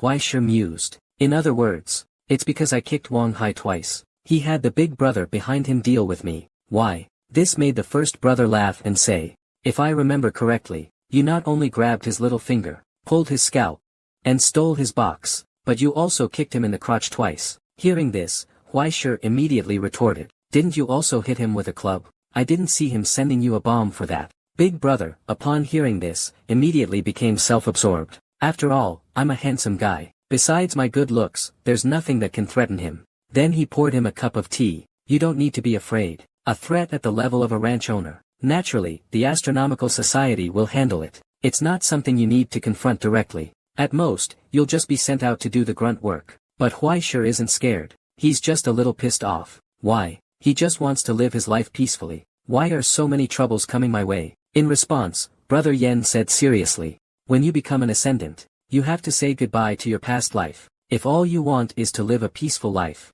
you can easily walk away, just change your name and identity, and you can start over in another city. At this moment, Huaishir looked out the window. But my home is here. With it here. No matter how poorly I fare outside, how much like a dog I am, at least I can be a house dog. Without it, then I would only be a stray dog. This made the older brother sigh helplessly. Alright, after this meal, we'll really have to say goodbye. Take care of yourself. Safe travels. This book, which was locked up with a chain, the person guarding him actually wants to seal his ears, eyes, and mouth.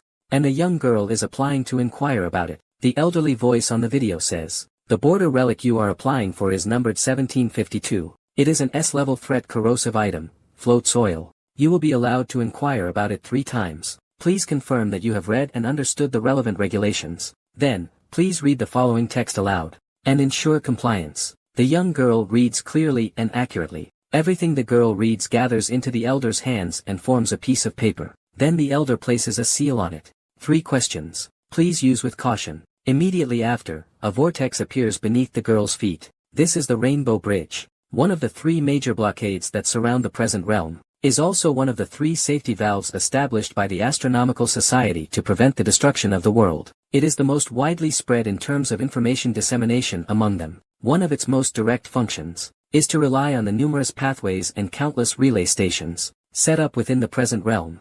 It can instantly transport anyone to any corner of the present realm at any time. The girl has arrived at her destination. The man before her is Faust's keeper. He's also the failsafe, who decapitates the user if the artifact malfunctions or is misused. He's the failsafe that beheads the user. At that moment, the turning pages suddenly made a sound. That's much better. Rare freedom. Who summoned me?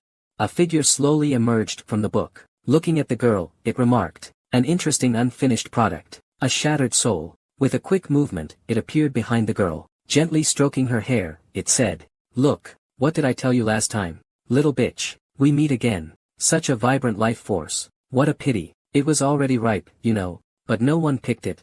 Do you need me to help you? Before the words were finished, the girl shot them down with a single shot. Faust didn't care about this at all. He even laughed maniacally. Is this feeling meant to announce the power dynamics to me? To a book? How pitiful. Then, he condensed his figure in front of her again. Well then, the demon Faust appears at the summons. Please ask your question. My master, heart, if you can bear the cost necessary for omniscience. The girl directly asks the first question. Is the Savior's current action truly an act of their own will? At this moment, Faust points to the girl's neck. The price for this question is the Odysseus coin you're carrying. And the girl glanced at the guard. Faust will demand a valuable item from the questioner, depending on the difficulty of the question. Faust will demand a valuable item from the questioner in proportion to the difficulty of the question. The price for this question is the Odysseus coin you are carrying. The armored man didn't respond, meaning the price is still within acceptable range. Then he tore off the coin and threw it to Faust. He took the gold coin and directly put it in his mouth. Then he said, just like a bird cannot stop a storm. Hearing this, the young girl thought to herself, so, does that mean someone else is still in control after Wang Hai? Is Yun planning something? Such an important matter could only be exchanged for this kind of vague answer. Damn it, but I can only suppress my anger. Because no matter the question, Futode will never answer directly. A moment later, she asked the second question. Their plan. Will it cause changes in the Abyss Hell City? Upon hearing this, Futode said it was an interesting question. What should I take from you? To leave you with a pain that will haunt you forever? And then show a devilish smile. With something in my hand, signaling that I want it. This made the girl glare instantly. After a long silence, the girl spoke in a low voice. Take it. Seeing this, Faust immediately set the item on fire. Inside was a photo of the girl and her mother. At the same time, Faust also provided an answer. A ritual. 10 acts of gluttony. The bones of 100 people. The eyes of 1,000 flying birds and 10,000 poisonous snakes. Dying in a spiritual coffin. So she cried, transforming from one hell. Thus, she perished. The shadow of rebirth clings to her wings, the shadow of rebirth clings to danger. But the absurd answer made the girl crush the twisted tree with her hands. However, Futuode happily stated that there was only one question left. This girl has no tears. Faced with an answer from the omniscient Futuda, which only requires tears in exchange for everything. The girl fell silent, and the question she asked was regarding the astronomical event. Will anyone lose their life because of it? At this moment, Futoda mocked. Why would you still care about others besides yourself? Aren't you just increasing your hatred for all of this? You, the one who elevates hatred. You also despise those without power. You despise the strong. And you also hate the weak. You increase your hatred for those who have happiness. But even those who have lost everything cannot earn your compassion. Is your hatred really necessary? Give it up. The one you hate the most is yourself, isn't it? No one can save you. Your heart has already been left behind. It is left in a place so lonely that even demons cannot survive. You will suffer forever, just as you are forever alone. But suddenly, the girl drove a short sword into Faust's forehead. If it's just loneliness and pain, is that really something to be afraid of? Go back to your domain, Faust. Enjoy your eternal life and omniscience, which even slaves will pity. At this moment, the fading Faust spoke his final words. I will be looking forward to the next time we meet. The price you'll have to pay. In the blink of an eye, the young girl returned to her room. Just as her phone rang, after answering, she heard a voice on the other end. Is this Xiao Qing? This is Chi Wen, Uncle Chi, third branch. You still remember, right? Suddenly, the D phone call. I hope it didn't disturb you. I heard from the old master that you're in Shanghai. Why haven't you come to visit for such a long time? By the way, your cousin just returned from the Americas. Should I have him pick you up tomorrow? Have a meal. Aiching refused to this, but Chiwen wasn't ready to give up just yet. In a few months, it will be the old master's 100th birthday. During the holidays, the old master always asks if Xiao Qing has come back. So many years have passed. You should stop being stubborn with the family. Blood is thicker than water. There's no grudge that can't be resolved, right? Besides, didn't the old man do it all for you back then? You see, in the end, your dad still succeeded in his elevation. Even you are showing signs of awakening your source power. At this moment, AI Qing no longer had the mood to listen. I just said my name is AI Qing. AI, as in the leaf of the AI plant. Qing, as in clear skies. Then I immediately hung up the phone. Afterwards, I fell into deep thought. The Yin family, bad news really does come in flocks, like crows. It always arrives in groups. The once declined Yin family has risen again after a century. How could they possibly let go of me, a mere pawn? The prosecutor of the Astronomical Society, even if a newcomer, is still a useful bargaining chip when necessary, but just changing my surname is simply impossible, to sever the ties between the families. This, I had already foreseen. It's just, why Chiwen? The Qi family did rise by attaching themselves to the Yin family, that's true, but that's old news. Now, Chiwen controls the shipping and logistics business, flourishing like never before. It's impossible that he would have no reason to come trailing behind the Yin family. Or is it that he wants something from me, a mere prosecutor? What has she gained from this? It seems necessary to conduct a safety check. At this critical moment of the return of the people to purity, we can't afford any more complications. Meanwhile, on the other side, Qi Yuanchao asked Qi, Dad, she really doesn't know what's good for her. When a father is a useless person, and a daughter is nothing but a burden, do you really think she became a prosecutor on her own merit? If you ask me, Dad, there's no need to waste your feelings on someone who's eventually going to be a burden. She's defective. If it weren't for old master's wishes, this would all have ended the moment a teacup was dropped and shattered. Shut up, worthless. Do you really think you can understand what the old master means? Isn't it enough that you're trying to drive me crazy? Is this something you can control, even the Savior's affairs? You've actually teamed up with a bunch of lunatics, and left behind a whole mess of evidence and future troubles. He Luo, send this spendthrift back home. Before the storm passes, he is not allowed to leave. A moment later, after calming down a bit, he asked, what's happening with the Savior's side? Upon hearing this, He Luo replied, in the past couple of days, Wang Hai has been hiding in the suburbs. The Astronomical Society and the Special Affairs Bureau are onto him. It's only a matter of time before they find out who he's working for. Young master is being deceived by him. It seems a bounty has been put on him. Although I've cleaned up the traces, the trouble the Savior will cause will probably implicate us. And that gossipy gigolo, I've already sunk him to the bottom of the sea. Chiwen slowly exhaled a puff of smoke. Shanghai, such a poor and remote place. Why are there always so many problems? I waited for so many years. The Huai family fell. Then the Yin family arrived. With difficulty, the Yin family left. And the Savior's sect started their murky entanglement again. At this moment, there was a sound of footsteps. It was Wang Hai. Qi gritted his teeth and said, one after another. They all want others to be their pawn. It should be settled now. It was a mistake to cooperate with them back then. He then gave instructions. You need to go tonight. Clear up everything related to the Savior Society. Don't leave any traces. Shinhai. The weather's about to change. This crow is performing alchemy for the boy. But the boy wonders, wasn't that hoofed serpent horn worth a lot? Why did it only get this in return? Upon hearing this, the raven said, do you have some misunderstanding about microtransactions? Then, it picked up a small bottle and indicated that this is rainbow smoke. In the past, the Norse people referred to the naturally occurring spatial transfer phenomenon as the rainbow bridge. This is the natural material that remains after the phenomenon ends, a high-quality blending ingredient. It then picked up a crystal to show the young man. This is the proof of the silent one. Only when one follows their vows and trusts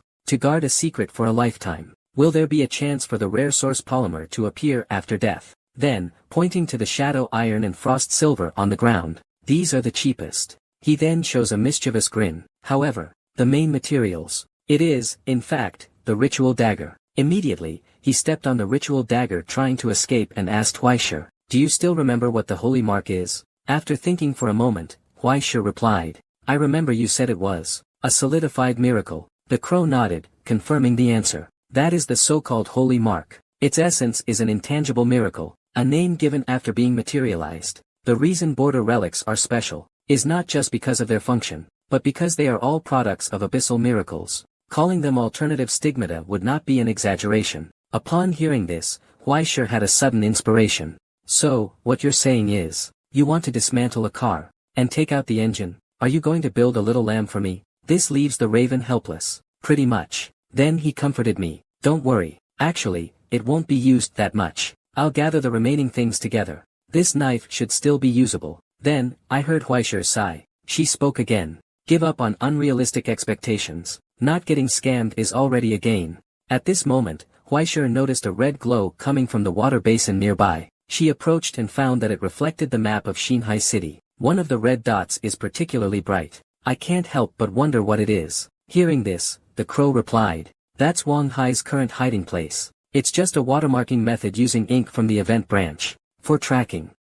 Hearing this, Huaishe instantly pointed at the crow and shouted angrily, you're clearly a traitor. Knowing this bastard wants to kill me, you actually hid it from me. However, Crow said, if I had told you earlier, what would you have done? Would you have asked Xiao Ai or Xiao Bo to deal with him? But have you thought about how to explain how Wang Hai ended up hiding in that place? How do you explain that the property that once belonged to your family has now become the stronghold of the netizens? This left Huaishe in shock. You said this place belongs to my family. Upon hearing this, the crow snapped its fingers. In an instant, a document flew out of a sealed box. The place where Wang Hai is hiding now is one of the former warehouses used by Huai Shipping for cargo transshipment. In other words, the place that once belonged to your family has now turned into a fasting zone, where border anomalies are raised by the pure people. Looking at the documents, Huaishe said he doesn't remember it. Not after that high fever. Many things are like broken fragments that can no longer be pieced together. He then angrily slammed his fist onto the ground. Seeing this, the crow flew up to him holding a sacrificial knife. Let me give you your second lesson, Huaishe. Fate cannot be controlled, but its target is different. Some people choose their own fate, while others are overwhelmed by the difficulties and fears they see. They can only wait to be chosen by fate. Although there's nothing wrong with the latter. When floating weeds in the sea are caught in a storm, how can they blame their luck?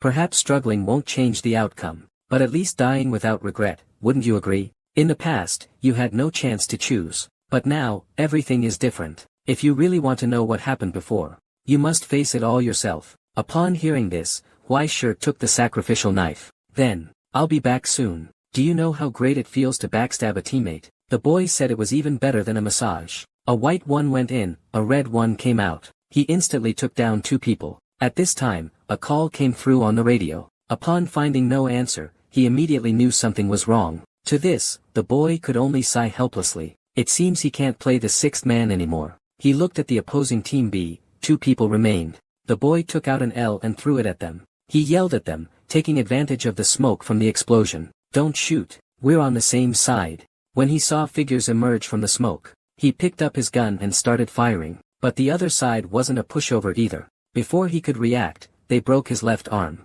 However, the young man still had the mood to joke. I haven't learned how to switch the D-clamp with one hand yet. Then, he dragged his injured body and moved to a new position. At the same time, he heard the instructor calling through the headset. 7794. What are you doing? In response, the young man said, "Of course, I'm striking the friendly forces. Don't you know, my friend? I'll choose Widowmaker. You choose Hanzo. We can rebuild the empire together." This caused the instructor to fall silent for a moment. Then he ordered, "Mission change. Eliminate 7794. Before the boy could say anything else, a bullet grazed his helmet as it flew by. Seeing this, the young man quickly reacted and charged forward. In an instant, he hid behind a wall. He then looked at the group rushing toward him. The young man thought to himself. Originally, Team A had 6 members in the car, Team B had 7. Now, Team B is completely wiped out. Then take out the D magazine, D. There are exactly 6 rounds left.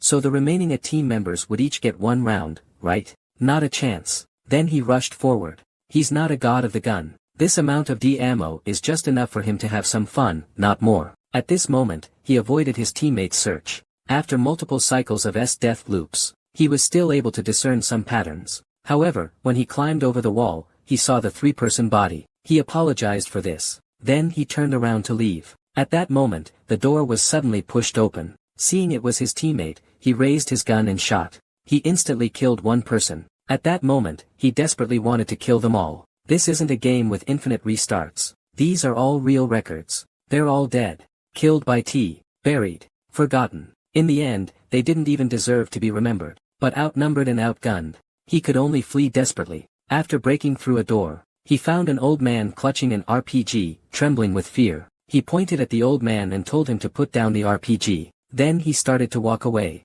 But then he stopped. Turning back, he gestured to the old man, "I will save you." But that was just a lie. He couldn't save any of them. They had long since set out. In his anger, he became the 6th again. After his teammates charged in, 1 shot to the soul. Moments later, the instructor standing in the town square coldly said, "Although these are just some unfinished products, but they've all been wiped out here. I really didn't expect you to have such guts. It seems, I need to teach you another lesson." At this moment, the young man takes off unnecessary equipment, holding the B rifle, signaling he's going to blow you up. This instantly excited the instructor. "Excellent. 7794. I guarantee, before you surrender, you'll experience what hell is like. This monster doesn't eat people, instead, it spits them out. Look at the people it's spitting out." The person sitting said slowly, "The Chi family betrayed us, but it doesn't matter. A fence-sitter like the Chi family was never trustworthy to begin with. Their betrayal was expected. Compared to such an insignificant ally, an incompetent subordinate is far more troublesome." Hearing this, Wang Hai, kneeling on the ground, begged frantically for mercy. "Lord, have mercy. I was too arrogant. Please give me one more chance. I will never fail again." But the person in the seat responded, "If the hunting dog's success comes from the hunter's guidance, then the failure of a lackey is also. It is due to my supervisor's negligence. This is my mistake. You have not failed. In fact, you successfully attracted the attention of the Astronomical Society and the Special Affairs Bureau. You have already achieved the minimum goal. The severe punishment you face comes from the disrespect in your heart toward the Holy Spirit. You are deceived by the currency of mortals. You have no respect for true power. You have not given faith and loyalty to the true gods. You cannot be forged. The divine is never cruel. Wang Hai, even believers must hold compassion in their hearts. If you beg for my mercy, then I will grant you mercy and strength. What you've gone to such lengths for, isn't it revenge against the Astronomical Society's active accounts? Using others is nothing compared to doing it yourself, is it? Before destruction arrives, you still have plenty of time to make a choice. You can choose to die in submission, or choose to accept the blessing of the gods. Both are the final generosity of the divine towards you. If you can fulfill your wish before death, it would not betray the mercy of the divine." Looking at the strange short sword embedded in the ground, Wang Hai chose to take revenge himself. At this time, Huaishur had already arrived here. It used to be their own freight and heavy-duty warehouse. Now it has become the fasting area for the returning people. He then looked at the blueprint in his hand and thought to himself, "If I need to find something, I probably can only go to the warehouse or the staff dormitory. But the most important thing is to get a uniform to blend in better." Just then, someone happened to spot him. There was only one person. Huaishur quickly took him down with ease. Looking at the man foaming at the mouth, Huaishur sized him up for a moment. "It's you, little fire dragon." After changing clothes, he blended into the crowd. Except for the somewhat odd attire, isn't this just an ordinary, normal warehouse? Is Wang Hai really hiding here? The crow didn't lie to me, did it? Suddenly, he sensed something. He looked toward a building. Someone died there. He walked closer and found bloody clothes in the trash can. He then jumped into the open window. As soon as he landed, he felt a cold breeze hit him. He saw the cold storage door in front of him open. With the source energy gathering in his hand, he walked in. Behind the cabinet, he opened it, and the scene he discovered stunned him. He spoke the final words. The apocalypse forecast has been updated to the latest chapter. New episodes will be released every Sunday. Thanks for the support, everyone. This Mediterranean old man is really living it up, eating human flesh hot pot and singing songs. He even said he'd eat you if you don't bring him a dog head. But he's destined for a tragic end, because Xiao Susu from Huaihai Road is heading straight for him. At this moment, Huaishir opened the cabinet door and discovered many security guards lay on a long staircase. He wondered silently as he walked forward, could there be other colleagues here? Then he saw another person standing ahead. He immediately ran towards the person with his short sword, but before he could strike, the person fell down. Upon inspection, he found that, like the others, this person had also been killed with a single blow. He couldn't help but exclaim, this killer is a master. Suddenly, a figure appeared behind him, swinging a knife. Luckily, he sensed it and turned around to block. Then he tried to use his flashlight to see who attacked him, but it was kicked away by a swift kick. At this moment, 2 flashlights were flying in the air. For a moment, they simultaneously illuminated both of their masks. This caused both of them to stop fighting. After a moment of silence, the newcomer spoke first. How should I address you? Hearing this, Huaishir confidently said, a true man never changes his name or his surname.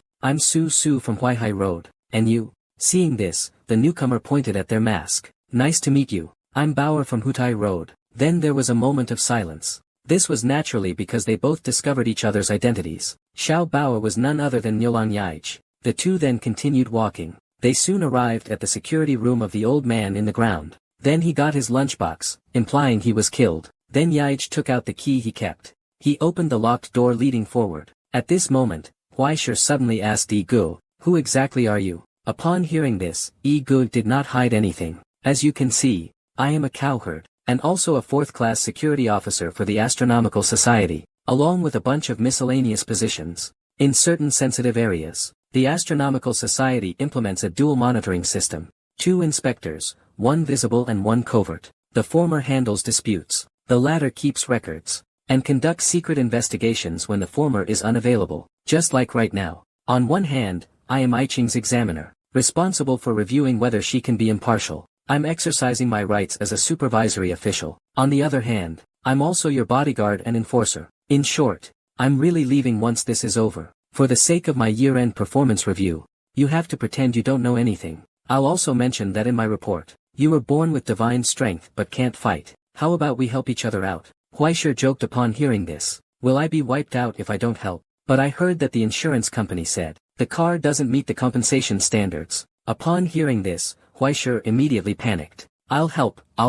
Good grief. Who are we even with? By this time, they had already reached their destination. They looked at the altar and the mirror floating in midair. The brother said this was the fasting circle. These mirrors are cages blessed after the ritual. They lead to various hells called realms. They pass through these mirrors to the border. The creatures were brought back from hell, and then raised in the realm, fed with flesh and blood. Eventually, they became hunters who obeyed their master. Now, all the cages are empty. Given the weak defenses outside, they are about to escape. At that moment, Huaishir discovered someone hiding behind a mirror. He rushed towards him. He quickly tackled him to the ground. This richly dressed fat man was actually a boiler worker, and when he saw Yi Gu opening his door, he hysterically yelled, "Don't touch my wife and daughter." Immediately afterwards, he unleashed a burst of energy, trying to break free from Huaishir's hold. This made Huaishir notice a ring on his hand. He was momentarily stunned, but it allowed him to break free and rush into the room. He threw himself onto the bed, tightly hugging a plush QW doll.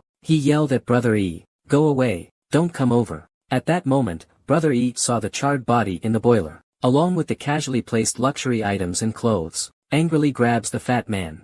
"Look at me, answer my question. What exactly is the plan of the cleansed people? What about the savior and the others?" But the fat man just kept shouting, "I don't know, don't touch them." Seeing this, the older brother threw him to the ground. "It's useless. He's already gone mad. Let's go." Upon hearing this, Huaishir let the older brother go ahead. He would catch up shortly. Then he walked up to the fat guy. He asked him about the ring. Where did it come from? Upon hearing this, the fat man trembled and said, "I don't know what you're talking about. I found it. Unsatisfied with the answer, Huaishe asked the question again. Immediately after, he shoved a handful of ash into the fat man's mouth. Then, he picked up his figurine and crushed it right in front of him. This made the fat man snap, crying out, "Why did you kill them? Why? I was just minding my own business, working the S-boiler. Those things, they all said they didn't want them. I just wanted to give them some gifts." Knowing he couldn't ask anything more, Huaishe removed a ring from Fatso's hand. Then he walked out.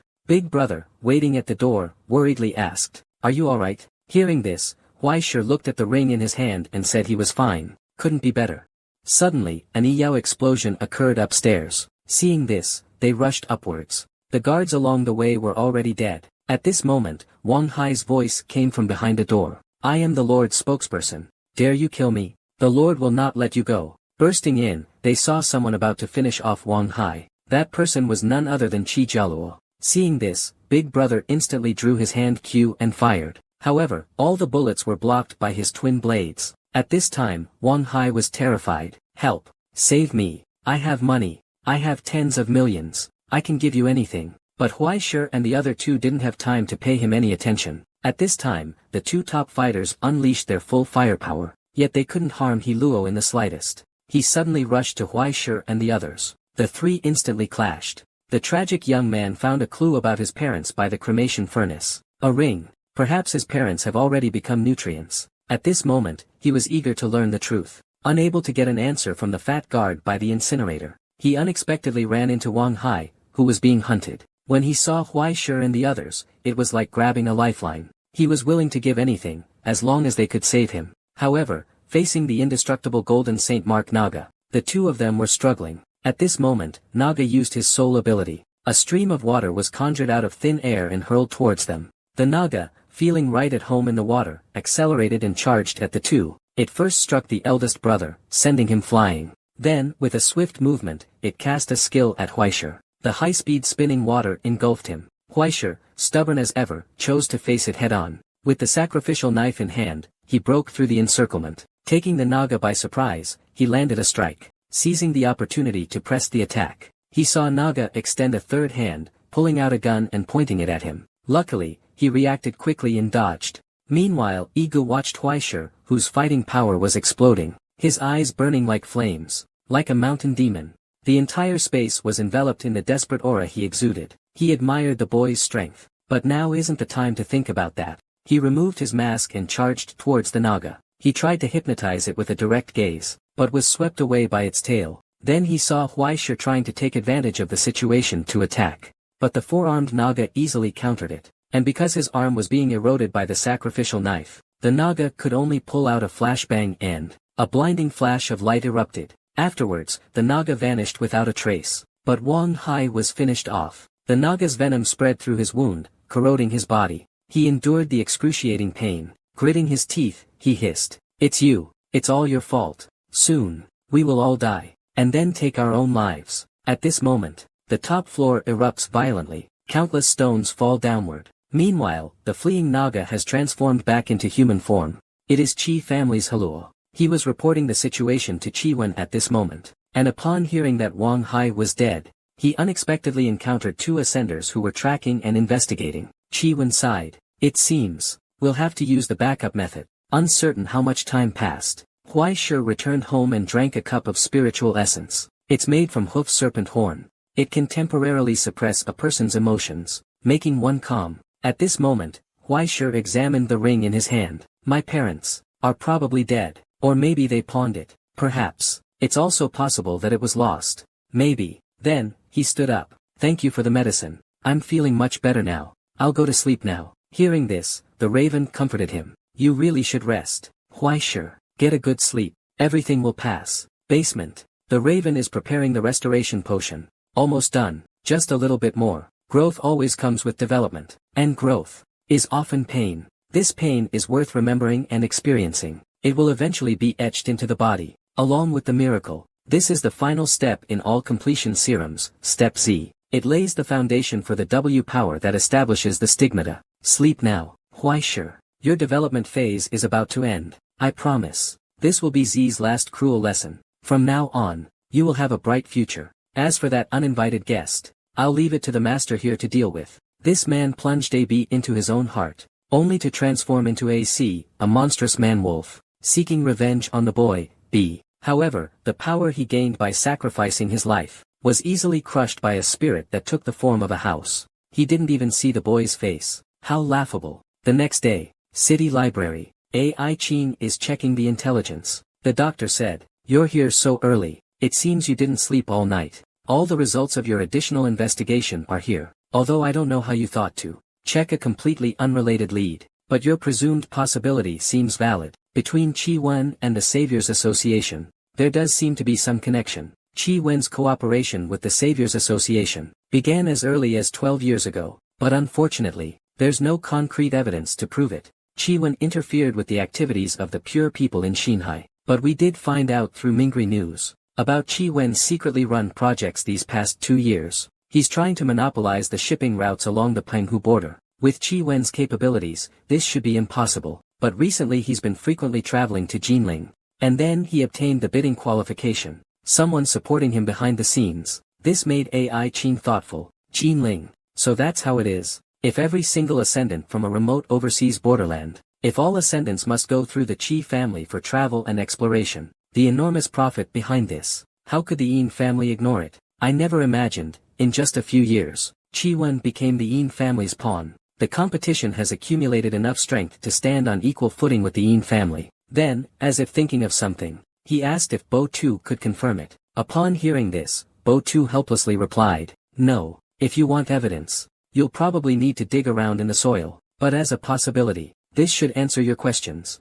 The frequent disappearances in neighboring countries in recent years overlap with Qi Wen's illegal activities in the country. In other words, Qi Wen is likely smuggling people into Xinhai. If that's the case, how could thousands of people enter Xinhai without being discovered at all? There's only one answer. They were sent to the fasting grounds, and that should be the basis of the Savior's sect's cooperation with Qi Wen. Qi Wen continuously provides food for the living sacrifices of the purified people, and the purified people, under the guise of the Savior's sect, provide Qi Wen with financial support. They even secretly act as his front men. This is exactly a replica of Qi Wen's operation in the Yin family, really put into practice. The collusion between Qi Wen and the people of Guijing indeed makes Qi's powerful dogs seem reasonable. But, you must have something in your hands that's still up for negotiation, right? Seeing this, Bo Tu pulled out an envelope and gestured. This piece of intelligence isn't very important, but it should be something you care about. I guarantee it's worth the price. I'll just charge you triple the fee. These are medical records from a hospital 8 years ago. 8 years ago, a small-scale epidemic caused by an unknown virus occurred in Xinhai City. Nearly 100 people were hospitalized with unexplained high fevers. Patients eventually became either vegetative, or suffered from severe psychological sequelae, or developed serious mental aftereffects. Doctors were helpless. At the time, many rumors about a plague arose, but it was eventually dismissed as a minor issue, the virus having disappeared on its own. It was gradually forgotten. This reminded AI Chin of the corpse soul charm.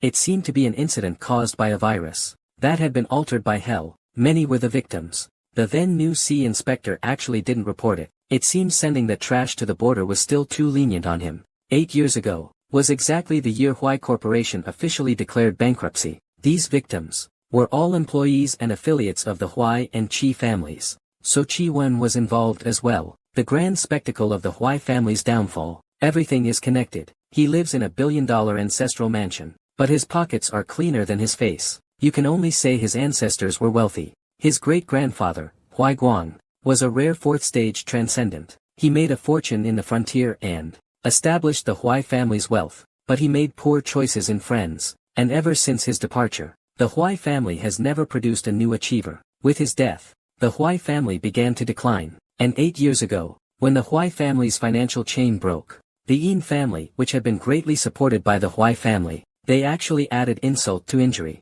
accelerating the demise of the Huai family. The Qi family ultimately carried out the Huai family's death sentence. Under the Yin family's instruction, Qi Wen swallowed up Huai's shipping industry, and used the evil X virus to eliminate all those who knew the truth, completing a bloody accumulation of capital. To cover up the Yin family's malicious actions against the Huai family, the Yin family not only pushed Qi Wen to the forefront, hoping to acquire all the benefits through him, but also left behind Huai Shi as a remnant, creating the illusion of the Hui family's decline for the outside world, implying a lack of successors. They elevated themselves above it all. Ai Qing pondered over the documents at this moment. If they hadn't miscalculated Qi Wen's ambition, old Yin's move was simply perfect. Now it seems, the incident of Hui Shi's parents absconding with the money, was also a pre-written script. They probably were going to tell Hui Shi the truth. Night. Hui Shi, arriving at Ai Qing's house, sighed. It's the same garden.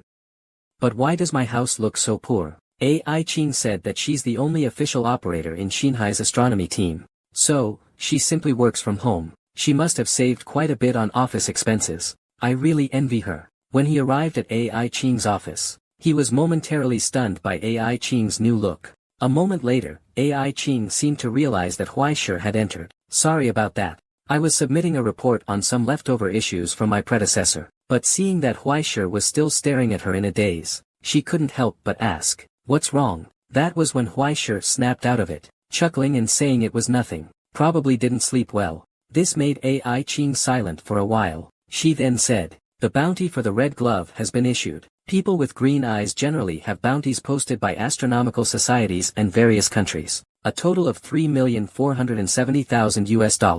I'm transferring it to your account now." This greatly surprised Hui Shi. He stammered, unsure if it was true. Then Ai Qing said, "Congratulations. Next, you won't have to work so hard for money anymore. Also, your killing of the red glove has been deemed a righteous act. No one will bother you anymore. I think we should terminate the contract. Ultimately, you don't need to take responsibility for any of this. You no longer have a reason to sacrifice yourself for me. You should return to your own life. I will report this and the inspection in the weekly report. You will regain your freedom soon." Hearing this, Hui Shi blurted out, "I'm leaving. What about you?" This made Ai Qing sigh helplessly. "I'm sorry." Then, without giving Hui Shi a chance to ask, she said, "You should go. I hope you can achieve your dreams in the free S world in the future."